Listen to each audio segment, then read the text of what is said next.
Yo, what is up, my gamers in Christ? How are we doing today? Today is the date of March 30th. Can you believe it? March 30th. Again, I'm still waking up, but it is a beautiful day.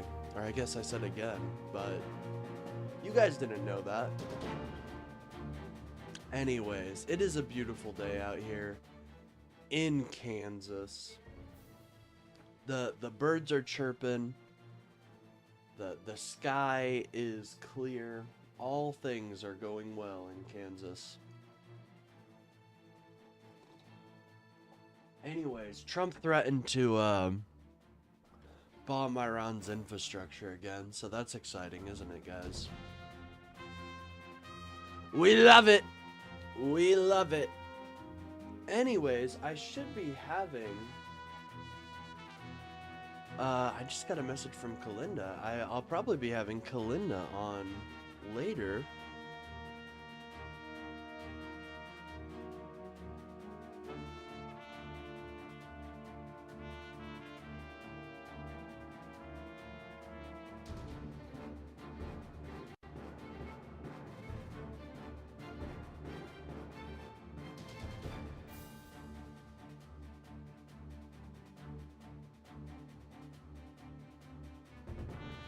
Anyways, we have a lot to talk about in terms of the just crazy threats coming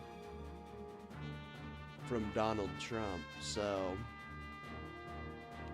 one moment, just getting getting things situated out here.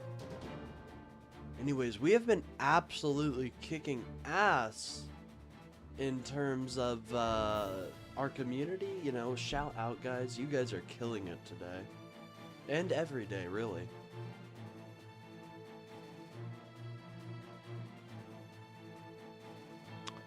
Anyways, we should be having our homegirl Kalinda come on later. But before we do that, we do have a lot of news to get into. The birthright citizenship case at the Supreme Court hits close to home for this immigrant mother, says AP. Shout out.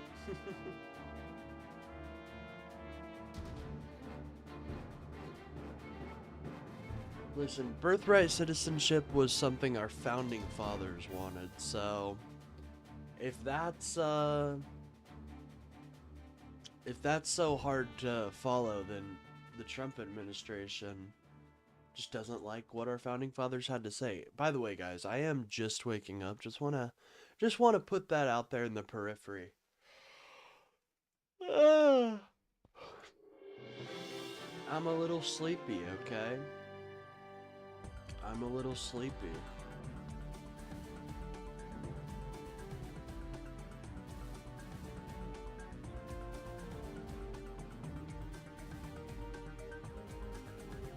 Anyways.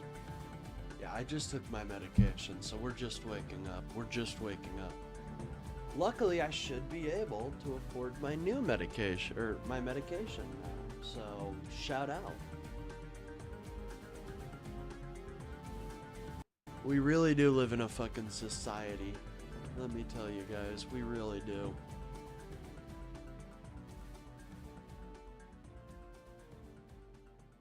Anyways, let's get to the news and politics here. Don't worry, Morrowind will be boot up soon. I'm actually really feeling Morrowind right now because of the Asmongold video I watched yesterday. I'm really feeling Morrowind now. Also, gamer talk warning, but has Asmongold played any of the Elder Scrolls? Like, this man is sitting here talking about video games. Dude hasn't even played Skyrim. Are we joking here? Dude hasn't even played Skyrim. And we're gonna sit here and act like this man is an authority on video games? Just ridiculous. No, you can trust my opinion on video games, guys, because I actually play video games. Okay? Morrowind? Based.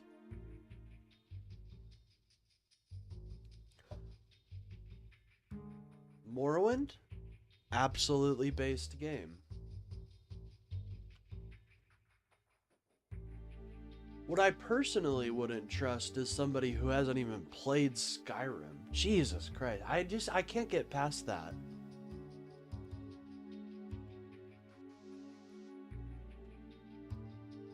Hold on, do we have a contradiction? Because he does play the soundtrack. Asmongold Skyrim. Let's see.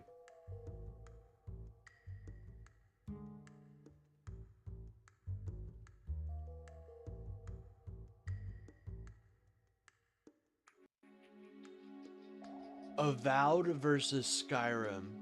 The real size of Skyrim. Okay. He played Oblivion Remastered.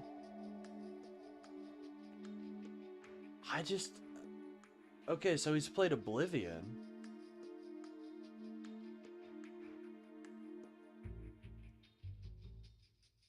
My last time playing Crimson Desert. Crimson Desert is for, like, virgins, isn't it? I heard Crimson Desert Online was for virgins, so I obviously am not able to play that, but I've heard that's just common amongst the player base of Black Desert Online. Again, I have no idea. I could be completely wrong, guys.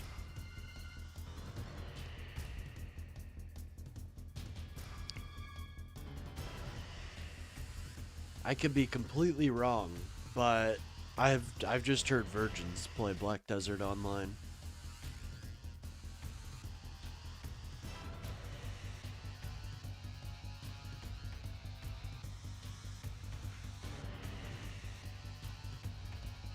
This AI mod just transforms Sky. Dude, he's got the soy face. Oh my god. Well, I mean, I guess I guess true to form.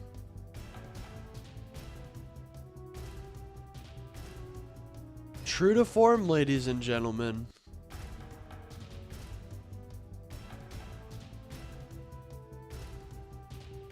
He doesn't. He hasn't played Skyrim. He wasn't lying. Which is even worse, right? The Argonauts versus Talos? I thought Talos was god in Skyrim.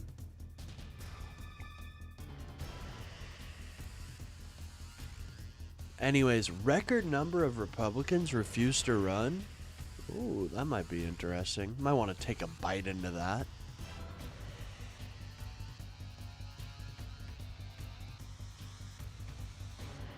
By the way, guys, we will be having Kalinda on later. So if you guys are fans of Kalinda, she will be popping in the stream at some point. Not sure when, but at some point. And we like that, personally. I like the surprise. Some people, I don't want to. No. No, I like to be surprised. Alright, let's see what BTC has to say. When Brian Tyler Cohen talks, we sit down, okay? When Brian Tyler Cohen talks, we sit. Some historically bad news for the Republican Party. Republican Congressman Sam Graves from Missouri has become the 36th Republican to announce that he wouldn't be running for re-election. According to ABC News, in fact, more Republicans are retiring ahead of these midterms than at any point in nearly a century, according to an ABC News tally of retirement announcements and a review of historical data since 1930 compiled by the Brookings Institution. For comparison, in the 2018 midterm cycle, 34 Republicans chose not to run for re-election in a cycle that resulted in Democrats flipping 40 seats, the biggest midterm victory in modern American history. The Republican retirements are greater right now in 2026 than even that cycle in 2018. And frankly, you don't need to be a political scientist what are you to doing? understand why. All you have to do is take a look at a few recent elections. For example, just days ago, Democrat Emily Gregory flipped a Florida state House seat in the district that includes Mar-a-Lago, meaning Trump's Florida residence is now represented by a Democratic legislator. Notably, this is a district that Trump won by 11 points in 2024 and in Democratic hands by a 2.5-point margin now, meaning this is a more than 13-point swing to the left, mirroring so many other elections that have taken place this year. Also, that same night, another Democrat, Brian Nathan, flipped State Senate District 14, a district that Trump won by 7 points in 2024, just a year ago, by half a point now. And perhaps most worrisome for the GOP, take a look at this analysis. Both of these Guys, I'm districts have a pretty infected with massive Republican voter. So, just to talk about the game for a minute, I'm infected with every disease known to man. So we got to get to a healer. Obviously, that's going to be an issue. Oh, shit, I still have the goal here. We've hit the goal, by the way. We will be doing a New Vegas-themed debate. Don't you guys worry. But I'm corrupted with almost every disease known to elvenkind and mankind, so we got to get rid of that. That's, I would say personally, bit of an issue.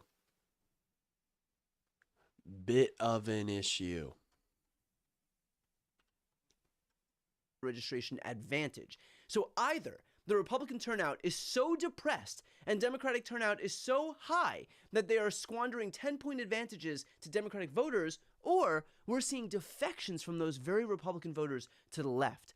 And when massive numbers of Republican voters are that's something I didn't think I would see. Not exactly a winning formula for the GOP.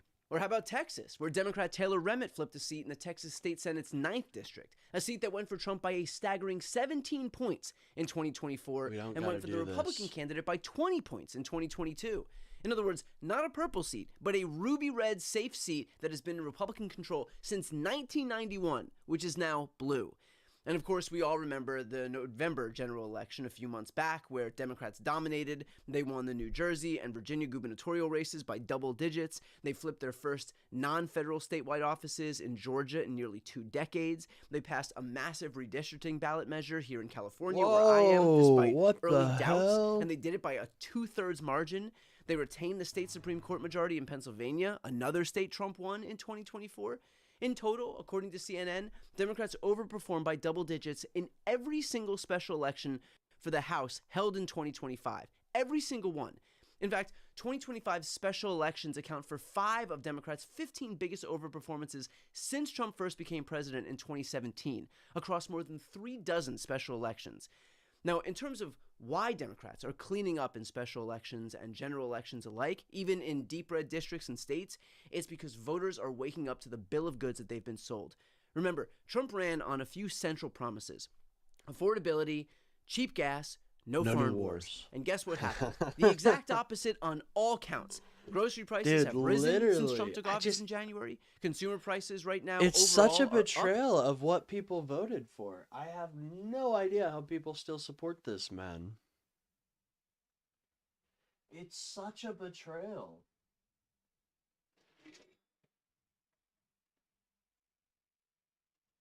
I guess the new cope from them has been, oh, things take time. Well, man, typically you want them to be going in the positive direction while you take your time. That's not what's happening. Oh my God, people are gonna learn about Donald Trump, folks. Nick Shirley is literally going to be in the history books. During Trump's second term, inflation's expected to rise beyond 5%, which, to be clear, is nearly double what it was when Biden left office. None of which will stop Trump from lying about it, but what Democrats learned in 2024 was a lesson that Donald Trump is learning right now. You can try to convince people not to believe their own lying eyes, but grocery bills, utility bills, and expenses don't lie, and they are all more expensive thanks to Trump. And then, of course, there's the issue of gas prices. Thanks to Trump's own misguided war, Americans are now feeling those high prices at the pump. And if you think that they're not noticing, think again. What are we really doing there besides raising our prices? Make America great again. We're tearing America apart right now. And it's sad because it's the working class people that are suffering the most. At least once every day. If I'm on E, it's about 207 every day right now. Yeah, it's pretty crazy. I went from 140 a day to 207 a day. And finally, Trump's big promise of no new wars, that he's the peace candidate. After all, remember this? I'm not going to start a war. I'm going to stop wars. No more wars, no more disruptions. We will have prosperity and we will have peace. Under Trump, we will have no more wars, no more disruptions, and we will have prosperity and peace for all. I am the candidate of peace. I am peace. Yeah, well, now that guy has decided that what we really need is a new war in the Middle East with no plan, no objective, and more than a dozen dead Americans and counting. Again, people know when they've been conned, and they're not shy about broadcasting as much. You voted for President Trump in the last election. He promised to bring down prices. What do you make of that campaign promise? He did vote. He said he'd have gas under $3, and now it's right at $5. And I mean, honestly, it's something that he stole from somewhere. And now we're at what, $5 a gallon? He's saying about for our safety, leave somebody alone. They won't bother you. He said that he wants to. God damn. Those salt of the earth people, those are the people that I enjoy. Like people that just understand, but like aren't too into politics. Maybe they got conned by Trump in 2024, but now they're starting to pay attention a little more because of all the shit happening, and they're like, oh no, I made a huge mistake. I like talking to those people. To make Venezuela the 51st state. Do you want to see Venezuela as the 51st state of the United States of America? No, each country should be its own country. I don't want to see Canada the 51st country, state of the United States either. He's also said that. And I'm not going to agree with those stands. I feel like, why not go door to door and help them get through the process of becoming an American citizen instead of just throwing them back? And then you're grabbing wrong people, you're grabbing innocent people. Amen, bro. Dude, this man, shout out to this dude. Why not help them? Why do we have to be so hurtful? Killing innocent people is not righteous. It's obviously not right. But regardless of who's in office, if they make promises, they better keep them and follow through on them, because a lot of people forget that the government, their power comes from us as a people, and when we have been infringed upon, we've been lied to, bold face, we get upset. So Trump can lie until he's blue in the face. He can pretend that we were at. Fuck yeah, love to see that shit. And if Donald Trump wants to push all of the ruler individuals, all of the more salt of the earth back to the Democrats, maybe we'll start seeing some real change here in America. Like, I hear these complaints, and it's not something Donald Trump wants to fix. Not at all. And again, I think these guys are, to admit when you're wrong takes a lot.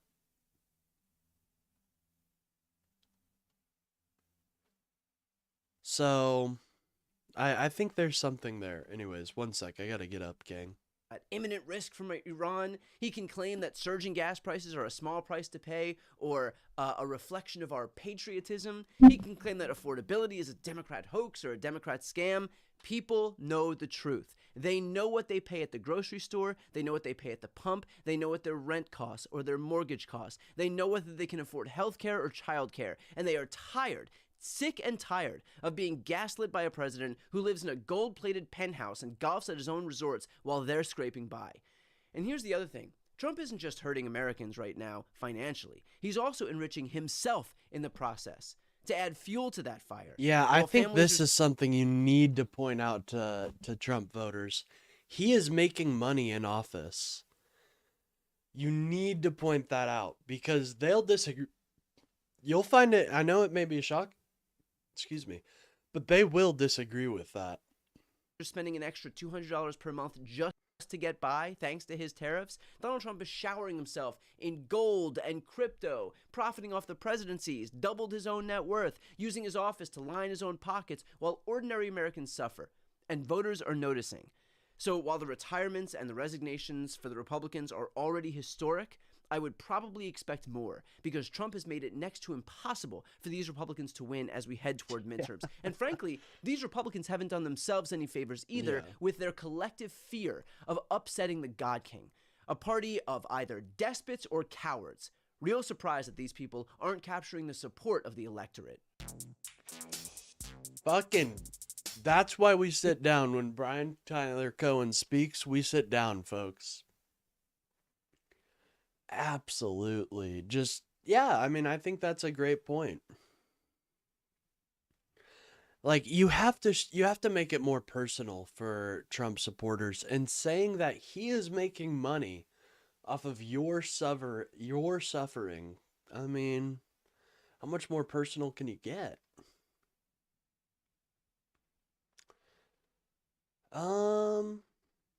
Axios had an interview with Gavin Newsom. That might be interesting to watch over.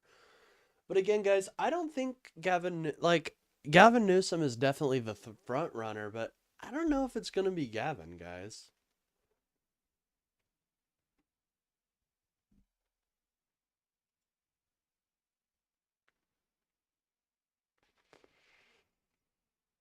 Playing ball. Now President Trump is threatening specific infrastructure sites. He also claims the U.S. is negotiating with a new regime. Who is he referring to, and where do the talks stand?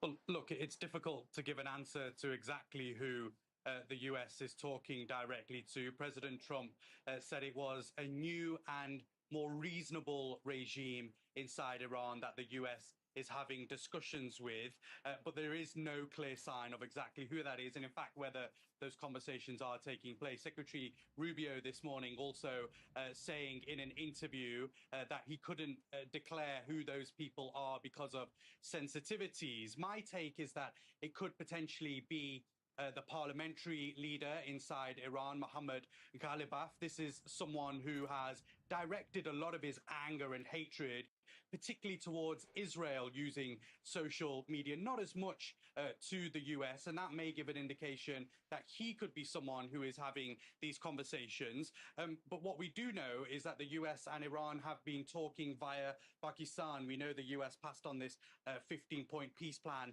last week, and Iran did respond via Pakistan as well, but there doesn't seem to be conversations directly happening, and that's what Iran has come out today and said once again. They're denying all talks and are taking place, and have actually said that the US demands are unrealistic, illogical, and excessive. In a statement shared with MS Now, a spokesperson for the Iranian Foreign Ministry said that US officials say whatever they want. We have not had any negotiations with the US. What was there was a request for negotiations from the US that was sent to us by some countries. We do not evaluate these claims honestly. We have experienced past experiences with flesh and blood, a betrayal that was committed twice during negotiations. And that betrayal is something that even the president had spoken about on Air Force One yesterday. He said that you never know with Iran. We negotiate with them, and then we always have to blow them up. So whilst these...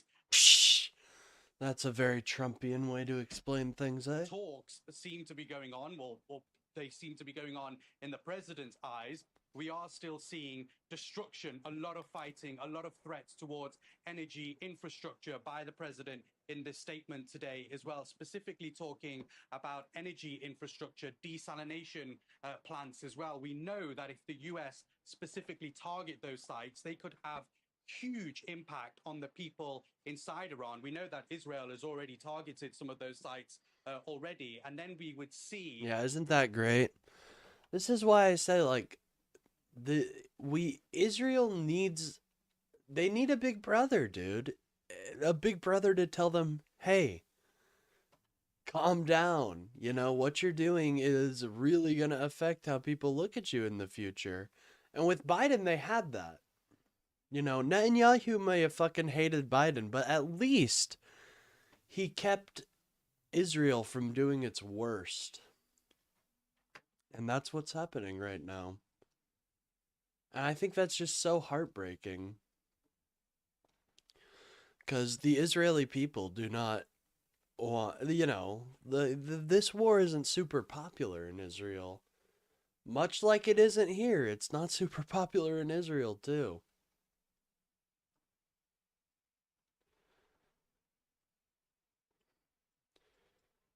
All right, we got to get cured of our illnesses, guys.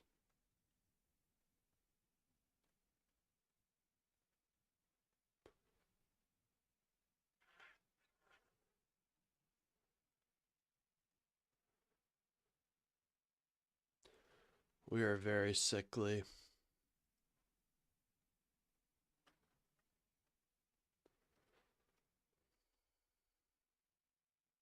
Anyways, sorry. An Iranian response on similar sites across the Gulf, like this one behind me, Jebel Ali desalination plant, but also a huge port here as well. So if those attacks do go ahead by the US and Israel, we would expect the response to be strong too, Anna. And Dan, I mentioned it at the top, but take us through your reporting on the Pentagon's plans for potential ground operations. What kind of missions are they preparing for? I think there's a range of options on the table. There's been a lot of discussion of what do these Marines do as they've now begun to arrive in the region.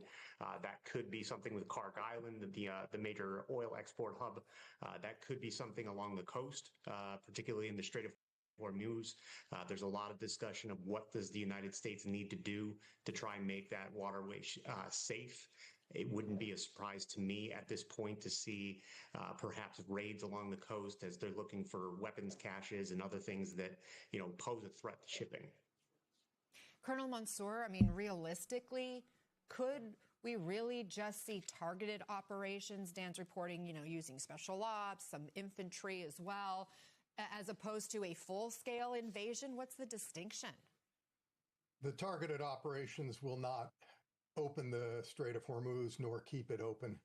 To do that, you're going to have to seize both sides of the strait. That includes islands that are in the Gulf, potentially points along the Iranian coastline, but maybe not. If you can take the islands and fortify 70% them and put their defenses on those islands, then you could potentially... I was looking at...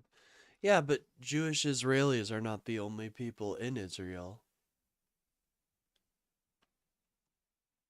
They're not the people in Israel, some dumb. They're not the only ones. Israel, believe it or not, guys, has a pretty diverse population.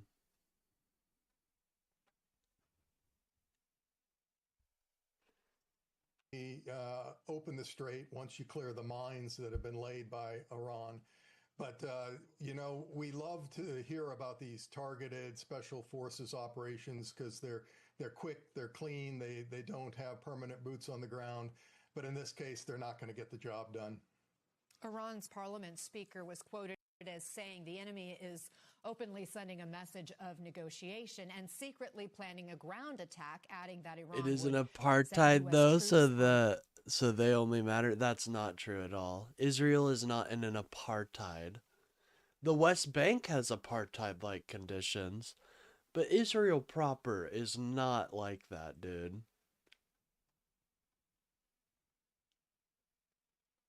It's like, have you been watching some Hassan, some dumb? Have you been watching Second Thought recently?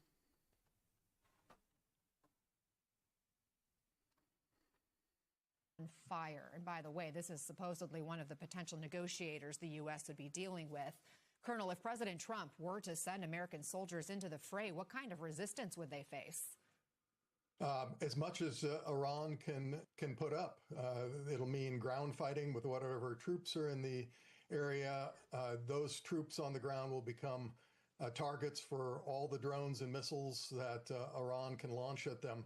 And I'm afraid there will be casualties. So I'm sure the military is planning to defend whatever troops it puts in harm's So why way don't they with, give them the various right of assets, but, return? Listen, because because it's not feasible right now. They obviously hate each other right now, bro. Give them the right of return. Probably because the population, they would become a minority, which is scary for them.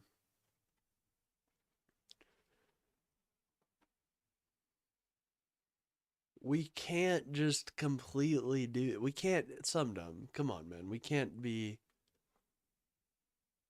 hating on Israelis just because they're Israeli. You don't really get to decide where you're born, brother. this will be an escalation of the conflict for sure.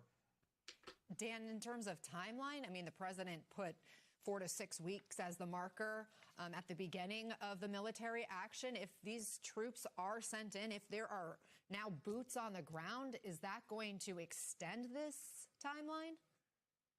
I think it becomes increasingly unpredictable how long this could drag out. Even if they have a plan where it's, for the sake of argument, 2 to 3 weeks of limited operations, trying to clean out threats, things of that sort. When you start getting bogged down, would they need to bring in additional personnel later? What would they do to fortify? How good are the air defenses? I think there's a lot of open questions that make it really hard to say, oh yeah, we'll just declare victory 2 weeks from now and perhaps nothing has really fundamentally changed. Yeah, and the president has moved the goalposts recently on this war, from stopping a nuclear program that he claimed to have obliterated last summer to now focusing on some sort of oil takeover. Dan, in the course of your reporting, have you observed how these pivots from the president actually affect how the Pentagon game plans this fight? I think it becomes unpredictable what he will actually approve. Some of these plans actually well predate this conflict, weeks, months, years. Oh, I'm so diseased that people don't want to talk to me. Over the years of if they had to take Karg Island, how would they do it? That's the kind of thing that gets war gamed. Some of that, there's even open discussion of past war games on that issue. But in this circumstance, in this situation, with you this guys ever been in that threat, situation? You've got so much disease and uncleanliness that people just don't want to talk to you. I personally haven't, but whoa, look at this mushroom. This shit's crazy. What that looks like at this moment, they need to adjust as they go. And that really presents additional challenges for the commanders and the actual personnel that would have to carry out the mission.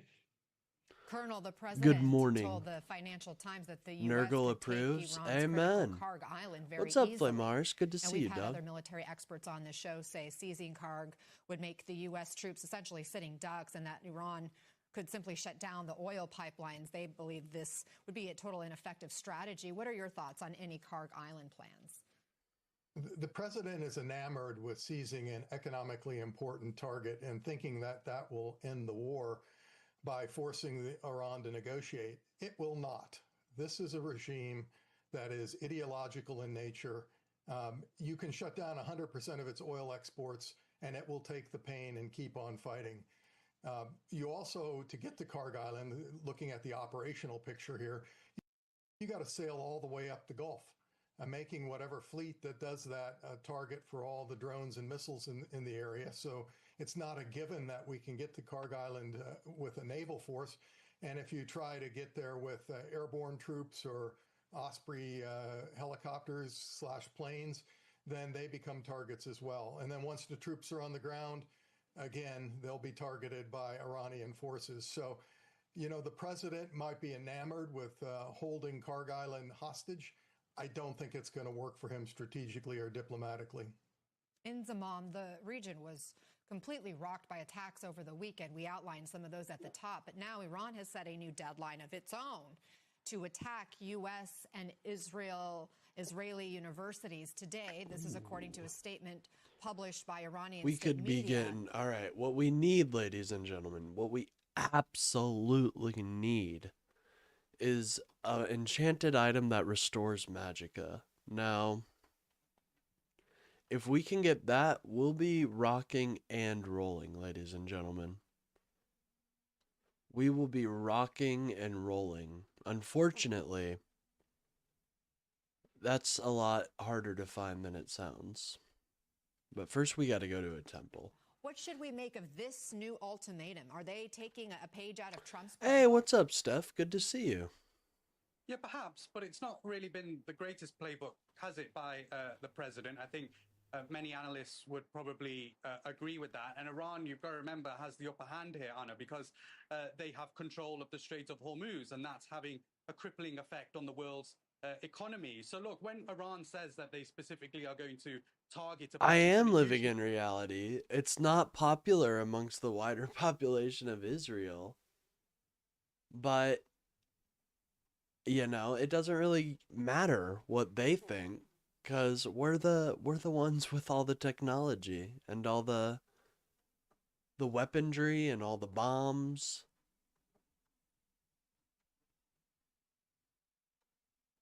I don't think Israel well, maybe Netanyahu wants escalation, but I don't know.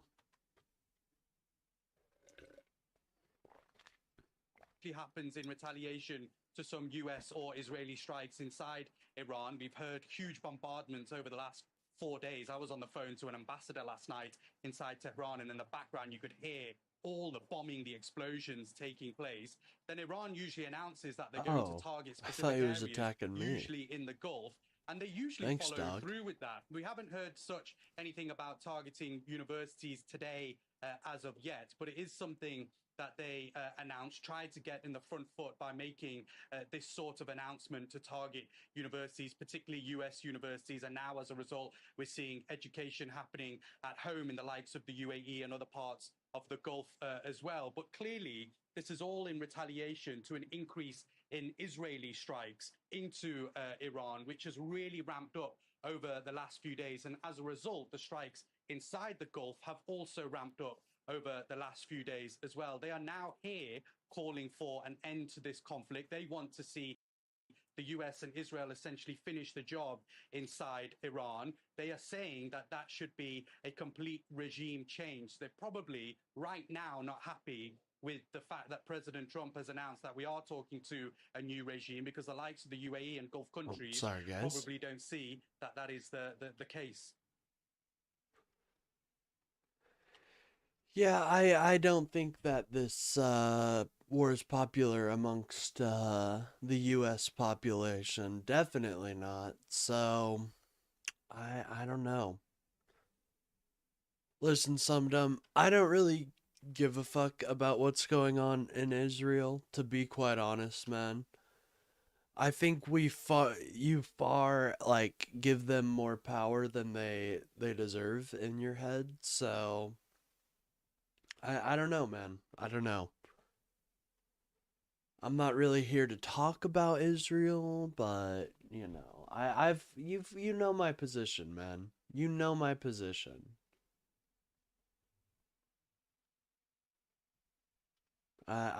It's just like, it's a meme hole, bro.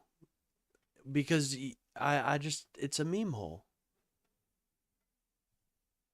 Trump brags about his ballroom on Air Force One. That could be interesting. Epic Games just fired everyone. Oh my god. Asmon Soyface.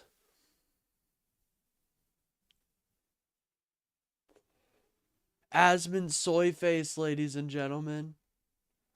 Damn, I always love reviewing a good Asmon Soyface, but we probably got to talk about real news. Unless you guys want another game review, unless you guys want another game journalist versus game reviewer, I'll let you guys guess which one I am. Unless that's what's something you guys want, you know what I mean?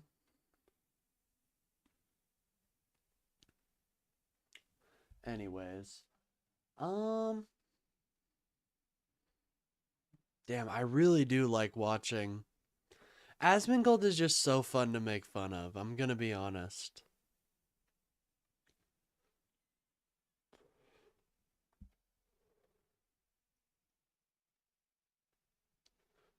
What the fuck?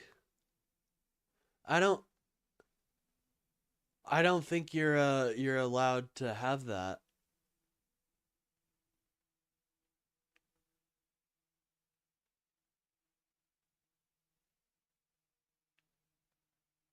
Hold on, isn't having that in your thumbnail against TOS? Maybe I'm tripping on the good lean and alcohol.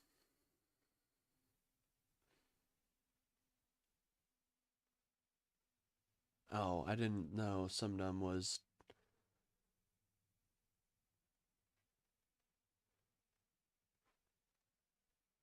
See, let's dap up on this. Let's not talk, you know, I'm sorry, but we're going to disagree on Israel, but at the very least, we can dap up and meme on the right. That's what I'm all about, gamers. I don't like fighting with the left and the further left of us. Ooh, or we could play spot the dog whistle. This guy is fucking so racist, guys. It's insane.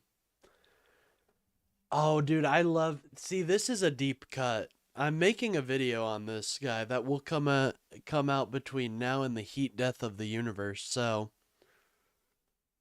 But, oh, dude, this guy is bad. This is a game reviewer, okay? You know what? I might even go as far to call him a game journalist. I'd say this guy is a bit of a games journalist in a way. Oh, dude, there's always so much. Call it today if you're doing debate stream. All right, all right.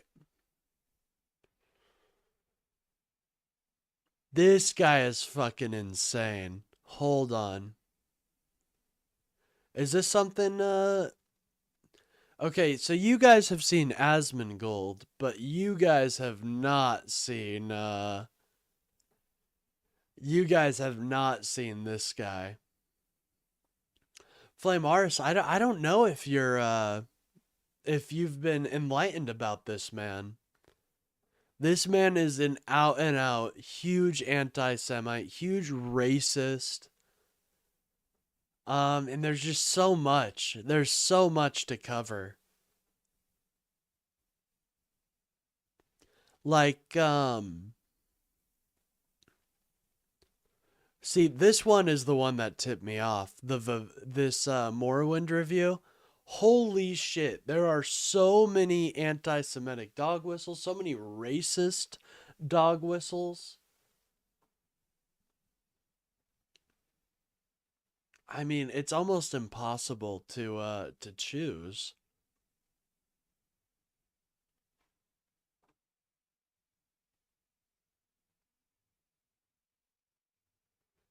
Bro, what the fuck?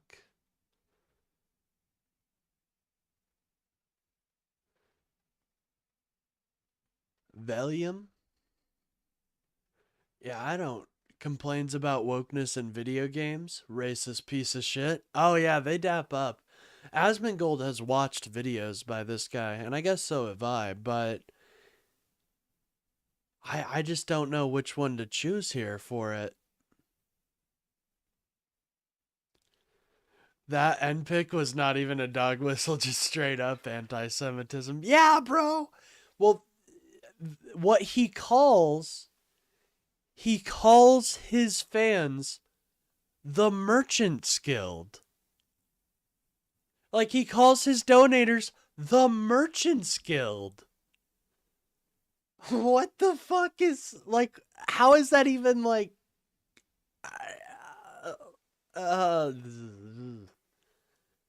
I don't know which one to pick. Balloons Tower Defense 6, maybe. Elden Lean. You know what? I bet he can't help himself with this one.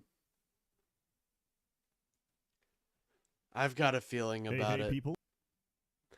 So, just right off the bat, like, I don't know if you could count this as like a dog whistle necessarily, but his character is that he uses all the time is just black.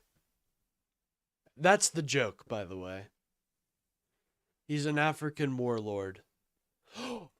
Actually, guys, I know the perfect entrance to this man's career. Hold on. Why am I introducing him when he could introduce himself? Why am I introducing, by the way, SS Seth? Isn't that interesting? I just thought that was an interesting little bit of lore there. Origin story. Here it is, guys. All right, so tell me, just he'll introduce himself, you know?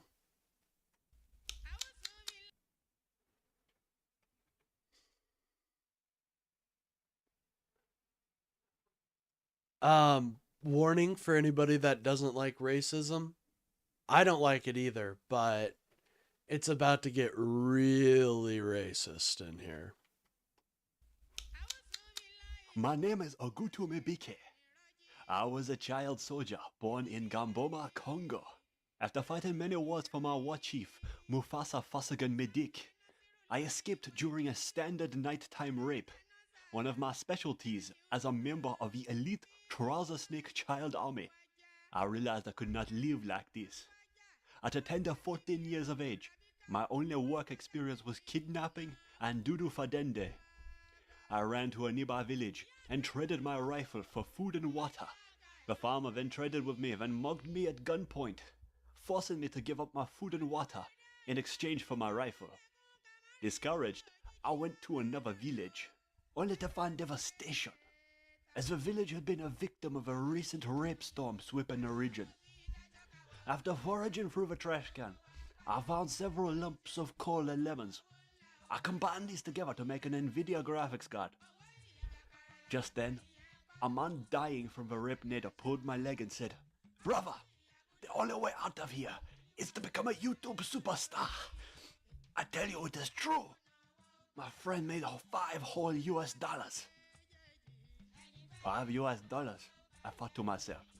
Well, that is the equivalent of 5 billion Zimbabwean rupees. "Brother," the man said to me again, "take my Alienware gaming rig. It has only brought my family ruin. Go and become famous YouTuber." With his last words, the man finally succumbed to bullet poisoning. Since then, I changed my voice to sound more American, to appeal to the white devils. In truth, I don't even know what a video game is, and here I am. I am Ogutu Mebike, the man behind Self-Sid Touch, and this was my origin story. Remember to like and subscribe. Remember to like and subscribe and go to Blade. So that's an introduction to Seth Zintach. In case we've anybody in the crowd just isn't aware of this man. You know, what else do I need to say? Like, you know, what else do I need to say? What else do I need to say? Do I need, like, I don't think it needs a comment. What was your guys' favorite part of the video? What was your guys' favorite part of that video? Reality is he lives with his parents and was told to get a job. True. No, what I think it's even sadder. I think this man is like probably like some 35-year-old He lives in an apartment. I'll give him that, but it is just disgusting. I mean, you go in there and you just smell decay. Anyways, let's watch this little game review he's got. Dark Souls 3 Dung Eater Edition. Interesting. Seth here. The following is highly experimental and may come off as disjointed or schizophrenic. I don't care. Elden Ring, the newest hot release by Hideo Miyazaki of Ghibli Studios, famous for classic animation. So here's the things we like to look out for in these little events. We like to look out for Gunnar. So this man is incredibly horny, and he tries to hide it, but no, he is incredibly horny. So we look for Gunnar, and we also look for just, obvious dog whistles, stuff like that. And then he also has a weird bestiality and potentially pedo obsession. Such as So Howl's Moving Mausoleum and My Invader Totoro from Software have really outdone themselves, as this game features not one, but two crustaceans, possibly even more. Unfortunately, I haven't unlocked the ability to swim, so I cannot confirm or deny that. The game begins, and I make my character. His name, Sambubu. His class, naturally, is wretched. whoa. Fortunately, I haven't unlocked the ability to swim, so I cannot confirm or deny that. The game begins, and I make my character. His name, Sambubu. Is that funny, guys? Get it? His class, naturally, is wretched. I did originally consider prisoner. Naturally, he's a wretch. Interesting commentary you've got there, Zine Tatch. But I chose not to. I take the key as my starting item and live to regret it after I get immediate access to a side dungeon and get run over repeatedly by a speeding train. I chose instead to go the other way. After camping a few times, Melina comes by and offers me an accord. I turn it down because I think it's funny. I then proceed to kill Morgott and Godric before I realize I haven't leveled up. How was I supposed to know I had to say yes? Miyazaki, just because I'm offered the ability to talk to a woman doesn't mean I'm going to take it. I think that's a symptom of bad design. Conversely, I fell for the oldest trick in the book, the warm embrace of a woman's lap, only to find out 100 hours later it's actually a debuff. What did they mean by this? I guess I'll have to consult a 14-minute lore video to figure out the true symbology behind this item description. I tell you, passive storytelling at its very best, especially when half the characters either disappear, die, or start T-posing during your playthrough. This might bother people. People who believe there's a story, which is the equivalent of finding a bunch of random notes and thinking to yourself, damn, that book was wild. Halo's plot is crazy. Have you not read all the secret terminals? On the bright side, Dark Souls lore channels now have a steady source of bread for the next 4 years. I assure you, you'll know every side character better than your own family. I don't remember God damn, he really can't help himself. which war Granddad was fighting, but I do know Patches. I know that, canonically, he is circumcised. Honestly, I don't judge. I still get to have my wife Ronnie. What I'm criticizing is the involvement of this fat fuck. Celebrated off. For helping to weave the narrative experience? Okay, let's see what this dude wrote. Sunset found her squatting in the grass, groaning. Every stool was looser than the one before and smelled fouler. By the time the moon came up, she was shitting brown water. The more she drank, the more she shat. But the more she shat, the thirstier she grew. And her thirst sent her crawling to the stream to suck up more water. I rest my case. J.R.R. Martin is the greatest author who has ever lived. He has also never finished his books. And so, fittingly, From Software has embodied the spirit of J.R.R. Martin by never finishing a single quest line. Elden Ring is an ambitious platformer, and if you disagree, you haven't played the game, because half this game is jumping with a head start, or falling into a hole, into a canyon, into the place you originally wanted to, but accidentally jumped before doing so, adding an extra foot to the height of your fall, which turned it into a lethal descent. There's nothing I love more than jumping awkwardly off rooftops. But how do we spice it up? Archers. You love archers. They're on every roof, and they've got tracking. And guess what? The sewer levels are back, and this time, they're essential to the plot. Yeah, I'm thinking game of the year. Calling a mountain your game, Torrent. Absolute genius. So anybody Googling Elden Ring Torrent gets a bunch of horse pictures instead. I can't wait until Elden Ring 2 features the popular and Yeah, you saw that too. You heard that too, Sumdum. Bro.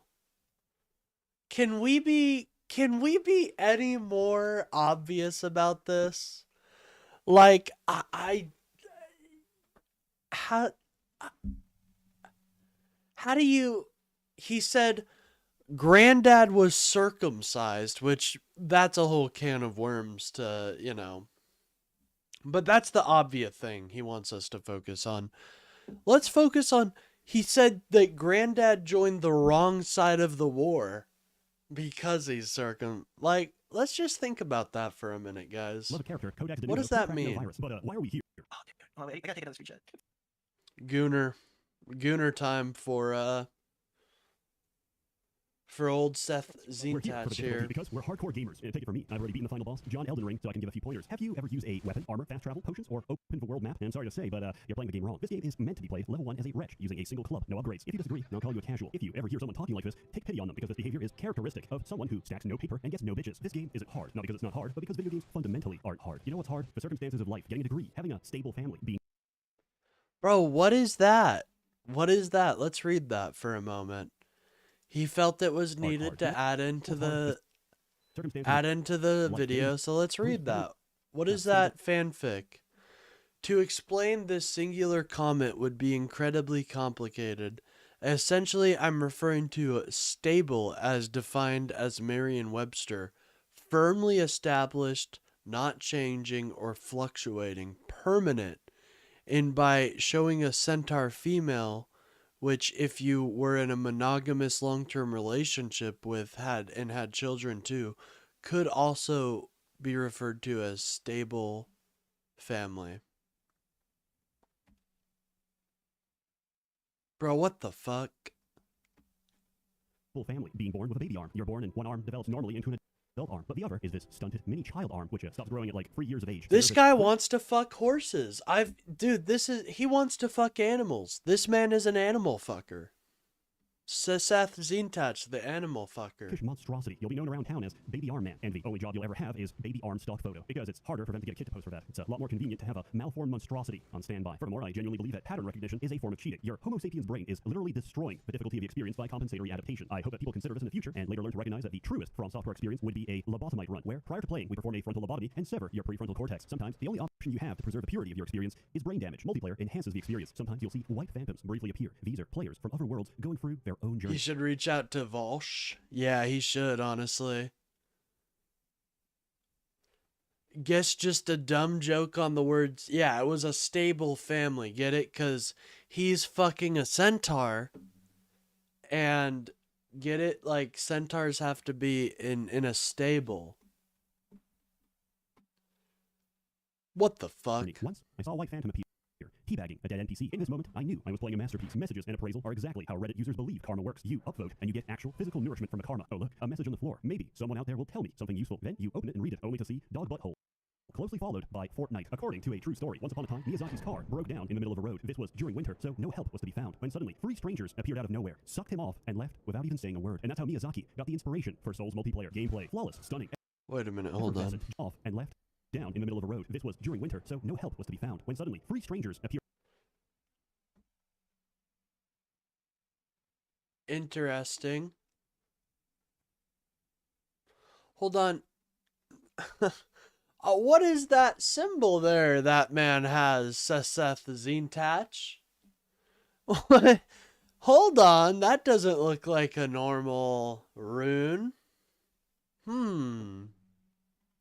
Appeared out of nowhere, sucked him off, and left without even saying a word. And that's how Miyazaki got the inspiration for Souls multiplayer gameplay. Flawless, stunning, effervescent. Just like Bloodborne was a complex allegory for sexually transmitted HIV, Elden Ring is a rich synesthesia between seeing Swampland and remembering Blighttown, or hearing Leyndell long after you've left the capital, because my ears are still ringing from the sound of those fucking trumpets. Actual, real critique. No jokes, no giggles. I think every boss should have a stake of America outside the boss room. Generally, this is true, but sometimes I gotta walk. And traditionally, I do not consider cardio as part of the boss fight. Now, the walks are more generous than any other Souls game, but just because somebody chose to take a smaller shit in my rice doesn't change the fact that it's still there. Inside my bowl, steaming up my Tupperware. I would also have originally said that the death screen is quite long, but then I realized it's working as intended. You see, when you die in PvP, you have no option but to watch helplessly as someone spams point down and repeatedly defiles your dead body. My complaints are pretty mild. If, like me, you didn't realize Vigor has a non-linear scaling, it would help immensely to know that going 10 to 20 makes no tangible difference, but 20 to 40 is all the difference between taking a blow and getting one-tapped by most of the game. I wish I knew that at the start. Luckily, this game is very generous with its ability to reroll your character. If you're still paranoid, you can back up your save at no risk. I've done this more than 100 times without issue, and recommend you do the same, because despite what anybody says, there's a million ways to break your save. I've done it, I can reproduce it, it's still there. Also, easy anti-cheat is a very good anti-cheat because it's very easy to turn off. My friend may have done exactly that, and more. Tell me, Seth, was he punished? Is he banned? No, some of the later fights have interesting hitboxes, not like I care. I cheese through that shit. This game makes you realize the greatest companion you'll ever have is yourself, so why not make a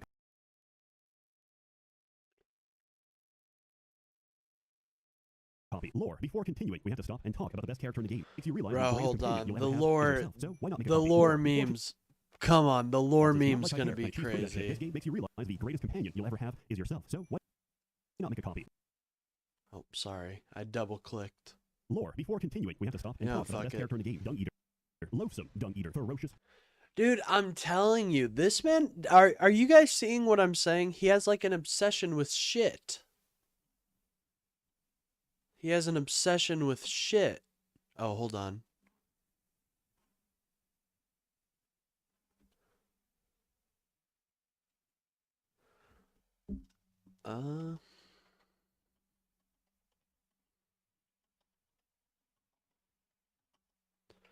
Yeah, like this is the second or third mention of shit, dude. Like, does he want to just be a shit eater? He can be a shit eater if he wants.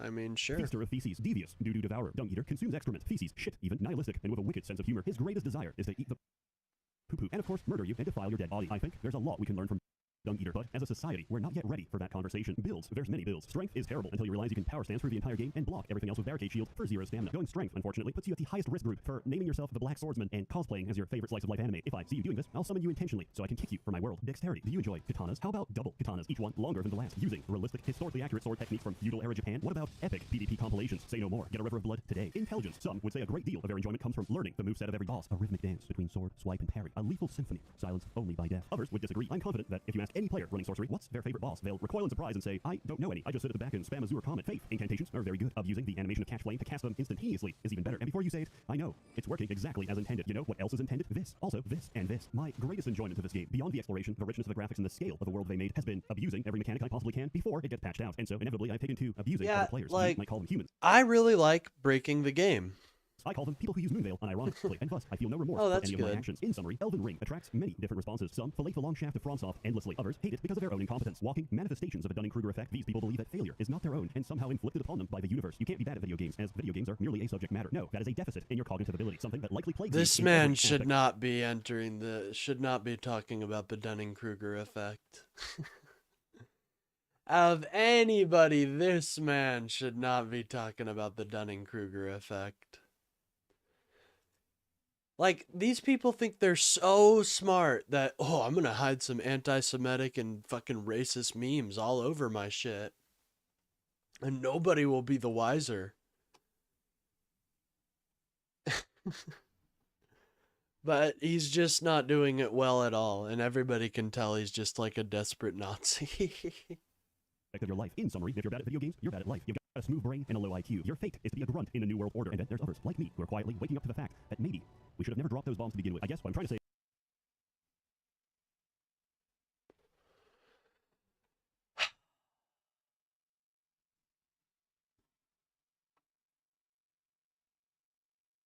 Like, he makes it too easy, guys.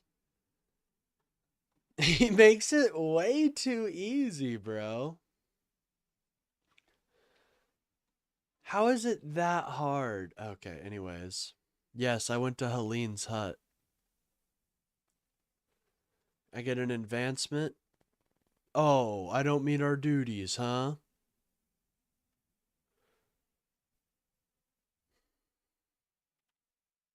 Is Elden Scrolls 10 out of 10 garbage. I love it. As always, more content to come, so stay tuned. If you're interested in some merchant multiplayer, password FUGHUNT goes in all fields. First 52 invade today, 15% off their first month of FUGHunters.com, the official sponsor for this video. And now, allow me to conclude this presentation with some calming visuals. Rest assured, most of the things seen here can no longer be afflicted on another human being. A warm thanks to the many members of the Merchants Guild generously funding and bankrolling these videos. You're all truly wonderful. Have a good one. If you're bad at video games, you're bad at life. What is he talking about? Yeah. Hold on, this guy drops some crazy... Oh, did you hear it? By the way, the many members of what? Rest assured, most of the things seen here can no longer be afflicted on another human being. A warm thanks to the many members of the Merchants Guild. Bro, come on. You can't... Rename it. Just rename it, bro. It's not hard. Rename your fucking homies. Like, Jesus. You know he's not against dropping bombs due to loss of life. Yeah, that's why. That's why. That's why, lady. It's not because of the other couple reasons.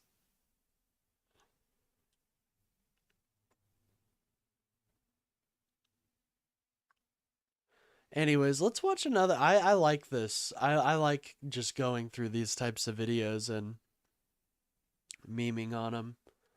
What is this? So this one might be Horny Seth. We might be going into Horny Seth territory. So get excited, guys. Hey people, Seth here. Here's our topic of the day. Inflation. Inflation is a global topic. Some of the most powerful people on this planet are the same people responsible for the most inflation. Coincidence? I think not. You might think it's just a way of printing liquidity for short-term gain and no consequence because, after all, everything is tethered to the dollar since we abolished the Bretton Woods system in 1971. So even if you're holding pounds, euros, or yen, it doesn't matter because you're equally screwed. Our hyperinflation is your hyperinflation. Enjoy. In conclusion, the Federal Reserve is run by hyperinflation fetishists. But here's the thing. They're not doing it for money. They're doing it because they're perverts and they find it to be extremely, extremely hot. Now, let's talk about something completely unrelated. Tribal Hunter is a completely innocent game where you play as an Anthro lizard. Did I watch CPAC? I watched a little bit of CPAC. I'm sure we'll see some more highlights You come guard from over the it. land. You fight. You protect the innocent. You consume your enemies by ventilating them directly into your mouth. And it's really funny because if you eat too much, he gets large. Oh God, imagine that. And what if he ate even more and got even larger? Nick's speech was fucking funny. I'll have to Well, take a that'd look be at crazy. it. Don't eat too much. Careful, This Nick's is a an allegory for dangerous blood vessels, one. which are going to pop if you keep going down this road, because soon enough, the only way you can keep going down this road is in a motorized mobility scooter. Answer me this: what will you do when Elon Musk turns off the Tesla battery in the middle of the woods? That's right, you're going to be kissed to death by a pack of nanny dogs who just broke out of a local nursery. And guess what? Breakfast was free infants ago. You're the main course. Think about that next time you're engorging Boogie, we love Boogie 2988. yourself like the hungry caterpillar that you are. This game plays like a brawler platformer Metroidvania. It's like the old Metroids if Samus was or could become heavily pregnant, and this grants her gameplay advantages. It's much the same way. When you're small, you're very quick, you're very nimble, and you can platform really easily. When you're large, you hit like a truck. Your damage, your animations, your hitbox, they all scale with your stomach content. However, you become both vertically and horizontally challenged when each footstep is the equivalent of a quake. In Asia, jumping is the least of your concern. This might not be politically correct to say, but there's no way to sugarcoat it without making you even larger. You're a fat fuck. So how do we shed those pounds? Well, you sit down and you metabolize your food in a matter of seconds. When the morbidly obese blame it on metabolism, this is exactly what they need. This is what they're competing against. This goddamn lizard just metabolized, and I calculated this by weight. I took an average slaughter-size 250-pound hog, and he ate 3 of those. Did you get the picture? Oh, no, I didn't. Kayla, let me check. But, I'll let Which, this in the span of play 15 while I seconds, do he has that. digested completely. That's over 500,000 calories reabsorbed into his body. And still, we're asking stupid questions like, why can he breathe fire? Here's a question. Why wouldn't he? Sitting down quickly trades satiety for health, and it's your primary way of healing up between fights. It's actually genius design. So fucking weird, bro. So fucking weird.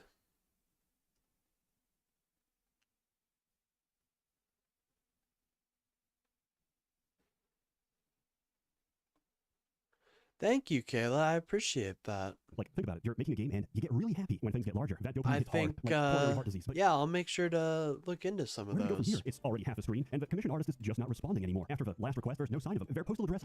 Bro, it's so fucking weird, though. We gotta say, like, why is this man talking about this game? Like, I get that it's cool game design, yada, yada, yada. And Kayla, we are making fun of Nazi game reviewers today, so just a warning, but this is weird, bro.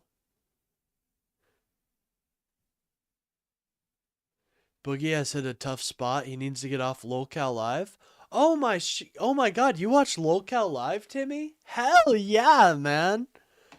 Dude, LOLCal Live is so fucking insane. I haven't caught it. So I watch H3, right? And they would bring up like LOLCal Live a lot. But is he in a tough spot? I didn't know that. I mean, Boogie is always kind of in a tough spot, you know what I'm saying? But hey, I'm not making... No, that wasn't about his weight.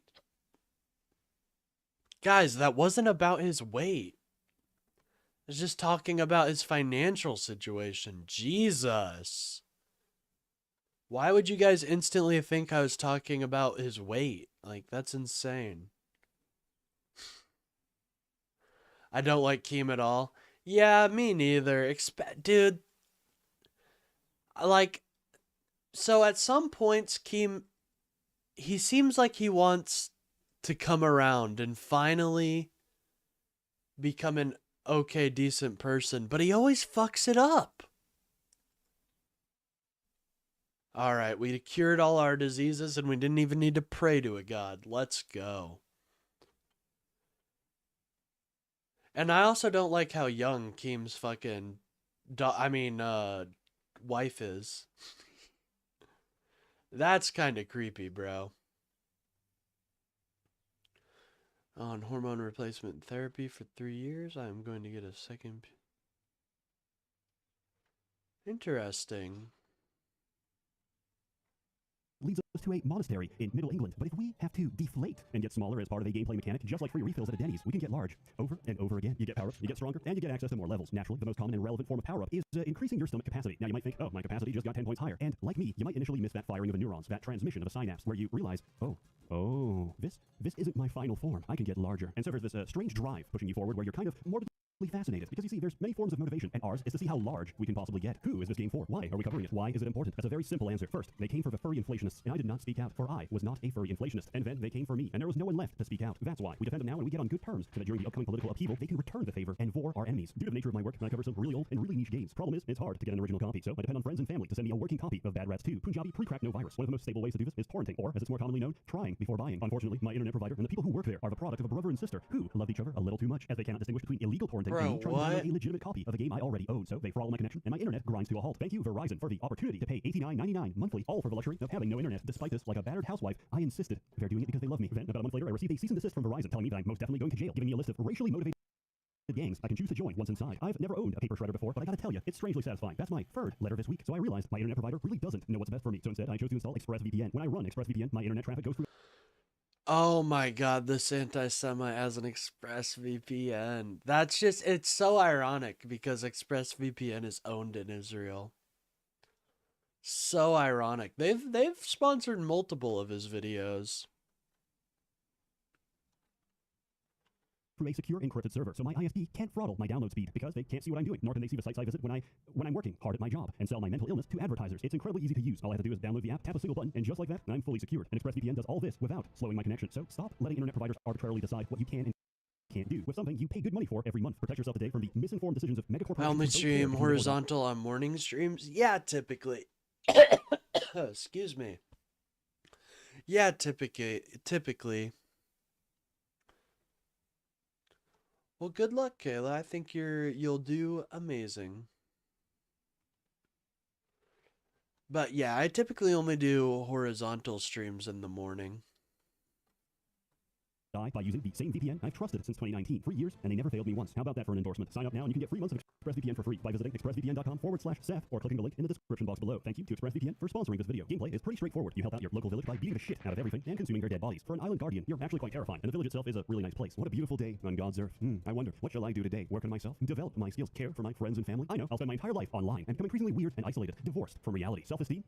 What's that? I like the little townspeople. They give you a sense of community and a purpose for why you're doing what you're doing. I also found out the flying minigame is a really good way to make money. On the other hand, it's really difficult to explain to friends the nature of your anger. There's not many ways to say only troll vertical streams, that's why I never see you anymore. Oh, well, that's fine, Gog. I do vertical streams at night. Stage. You can play using a keyboard or controller, but I strongly recommend a controller for your own comfort and sanity. Personally, I think the platforming is incredibly difficult. I've had situations where I can clear the entire level, but I can't make a single jump to save my life. And then I proceed to repeatedly eat the same trap until I die. You have 2 spells, fire and egg. What do they do? Well, it's pretty self-explanatory. Fire is fire, and egg can make a cow forcibly pregnant. Not really much more to say about that. We know the rest. The milk industry, reptile eggs. Some would argue you can't have one without the other. You get extra skills and abilities by defeating bosses, which in turn can be used to access new areas. Music is pretty nice. You hear the same tracks often, but they're not grating or pronounced, so they don't really feel repetitive. Some sounds are not balanced for the rest of the game. Each time I hit an armored pig, my speakers shake and my table travels. In town, you can buy items, and I strongly recommend them. They can save your life or a trip back home, which can be quite a bit of backtracking. Thankfully, you unlock the ability to fast travel relatively early into the game. I actually love it because the animation is based on your current weight. So if you're thin, you can tell it's a very pleasant ride. If you're not, well, it's clearly more of a struggle to stay in the air. At some point, I realized you can intentionally get caught and bloated by slime plants, break free, spit out the slimes, kill them, and generate infinite XP. Unfortunately, I have to witness something unsettling each time I do this. So no, I don't think it's an exploit. It's an intentional form of torture. Everything you gain is outweighed by everything you lose, namely the ability to close your eyes ever again without that image burned into your skull. Enemies are varied and will harm you in one of 2 ways. 1, they can kill you. 2, they can forcibly feed you until you explode. This is a similar experience to visiting grandma. The longer you stay, the higher your risk of cardiac arrest. She won't kill you out of hatred. She'll drown you in the pancake syrup river of love. Also, the death sequence for getting too full is arguably more difficult to swallow. Food is both your strength and weakness. You must constantly toe the line between obesity and death. They say video games are not the greatest medium for storytelling, but I disagree. When you see your obese lizard grappling the side of a cliff, his face says it all. Without words, he evokes one singular emotion: concern. The enemy placement in this game is brutal. Forget those 2 archers and this dude's way too horny. I'm sorry. That will seem like a pleasant memory when you're getting stun locked. Bro, stop gooning. At any time. Many of these are locked until you get later into the game. I don't have any recommendations except get healing on your punches, because relying on digestion for health is okay, but you can't do magic on an empty stomach, and that's a shame because playing the game as a tactical egg artillery is objectively the best experience. Imagine seeing something pouring from the sky, and it's either going to kill you or make you pregnant. That's quite terrifying. Critique: I hate slimes. I really dislike them. That is all. Besides that, sometimes animations really don't look like they should affect you, but they do. Like, you can feel a hammer shockwave when you're not even on the same floor. It's a minor complaint, and they'll probably fix this. You know what? It's a fur developer. In all likelihood, they will fix this, and they're currently taking notes. That's the difference. You want something done? Stop recruiting on LinkedIn. Go to Fur Affinity instead. Also, some of the controls can be awkward, but you can remap them. And also, you're just going to get used to it. Reverse critique: I really like the idle animations. That is all. In conclusion, I give Tribal Hunter a full out of belly. It was there for me during a difficult period of my life. Each time I made any money, I would flash my wads of cash outside my wallet and comically lose them to a strong gust of wind each time. Eventually, I was left with nothing. Just me and a small bag of crack. I knew I had to get my life together. So, nice. Wow, guys. really high level commentary here. Back, using them to outrun cars and siphon gasoline from their tanks, usually at the same time. I would describe the experience like using the devil trigger from Devil May Cry. I used high gasoline prices to in turn buy more crack, which I used to Well, call hell fuel. yeah, My addiction. Kayla. I found this joke to be very amusing. I would repeat it often to the same homeless man I would hound for hours, running circles around him as he cried and wept. And here I am today. Thank you, Tribal Hunter, for giving me my life back. Hey, sorry for stretching out the video, but I'm happy to inform you all that Tribal Hunter is now on GOG. Follow my GOG link at /UNICEF for 15% off for every dollar you spend. And I will personally steal a liter of clean drinking water from the children that need it most. Forget charities that make things better. I promise I'll make them worse. The developers told us they're really close to a 1.0 release, so even if you buy now, the game is going to leave early access in a couple of days. As always, more content to come, so stay tuned. Or don't. It's an open door policy. A warm thanks to the many members of the Merchants Guild generously funding and bankrolling these videos. You're all truly wonderful, unless you're mentally unstable, in which case I recommend comprehensive psychiatric therapy. Have a good one. Bro, that's so fucking weird. What a weird game to review. What a weird game to review. Guess we'll do one more. We'll do one more, guys. I personally feel like maybe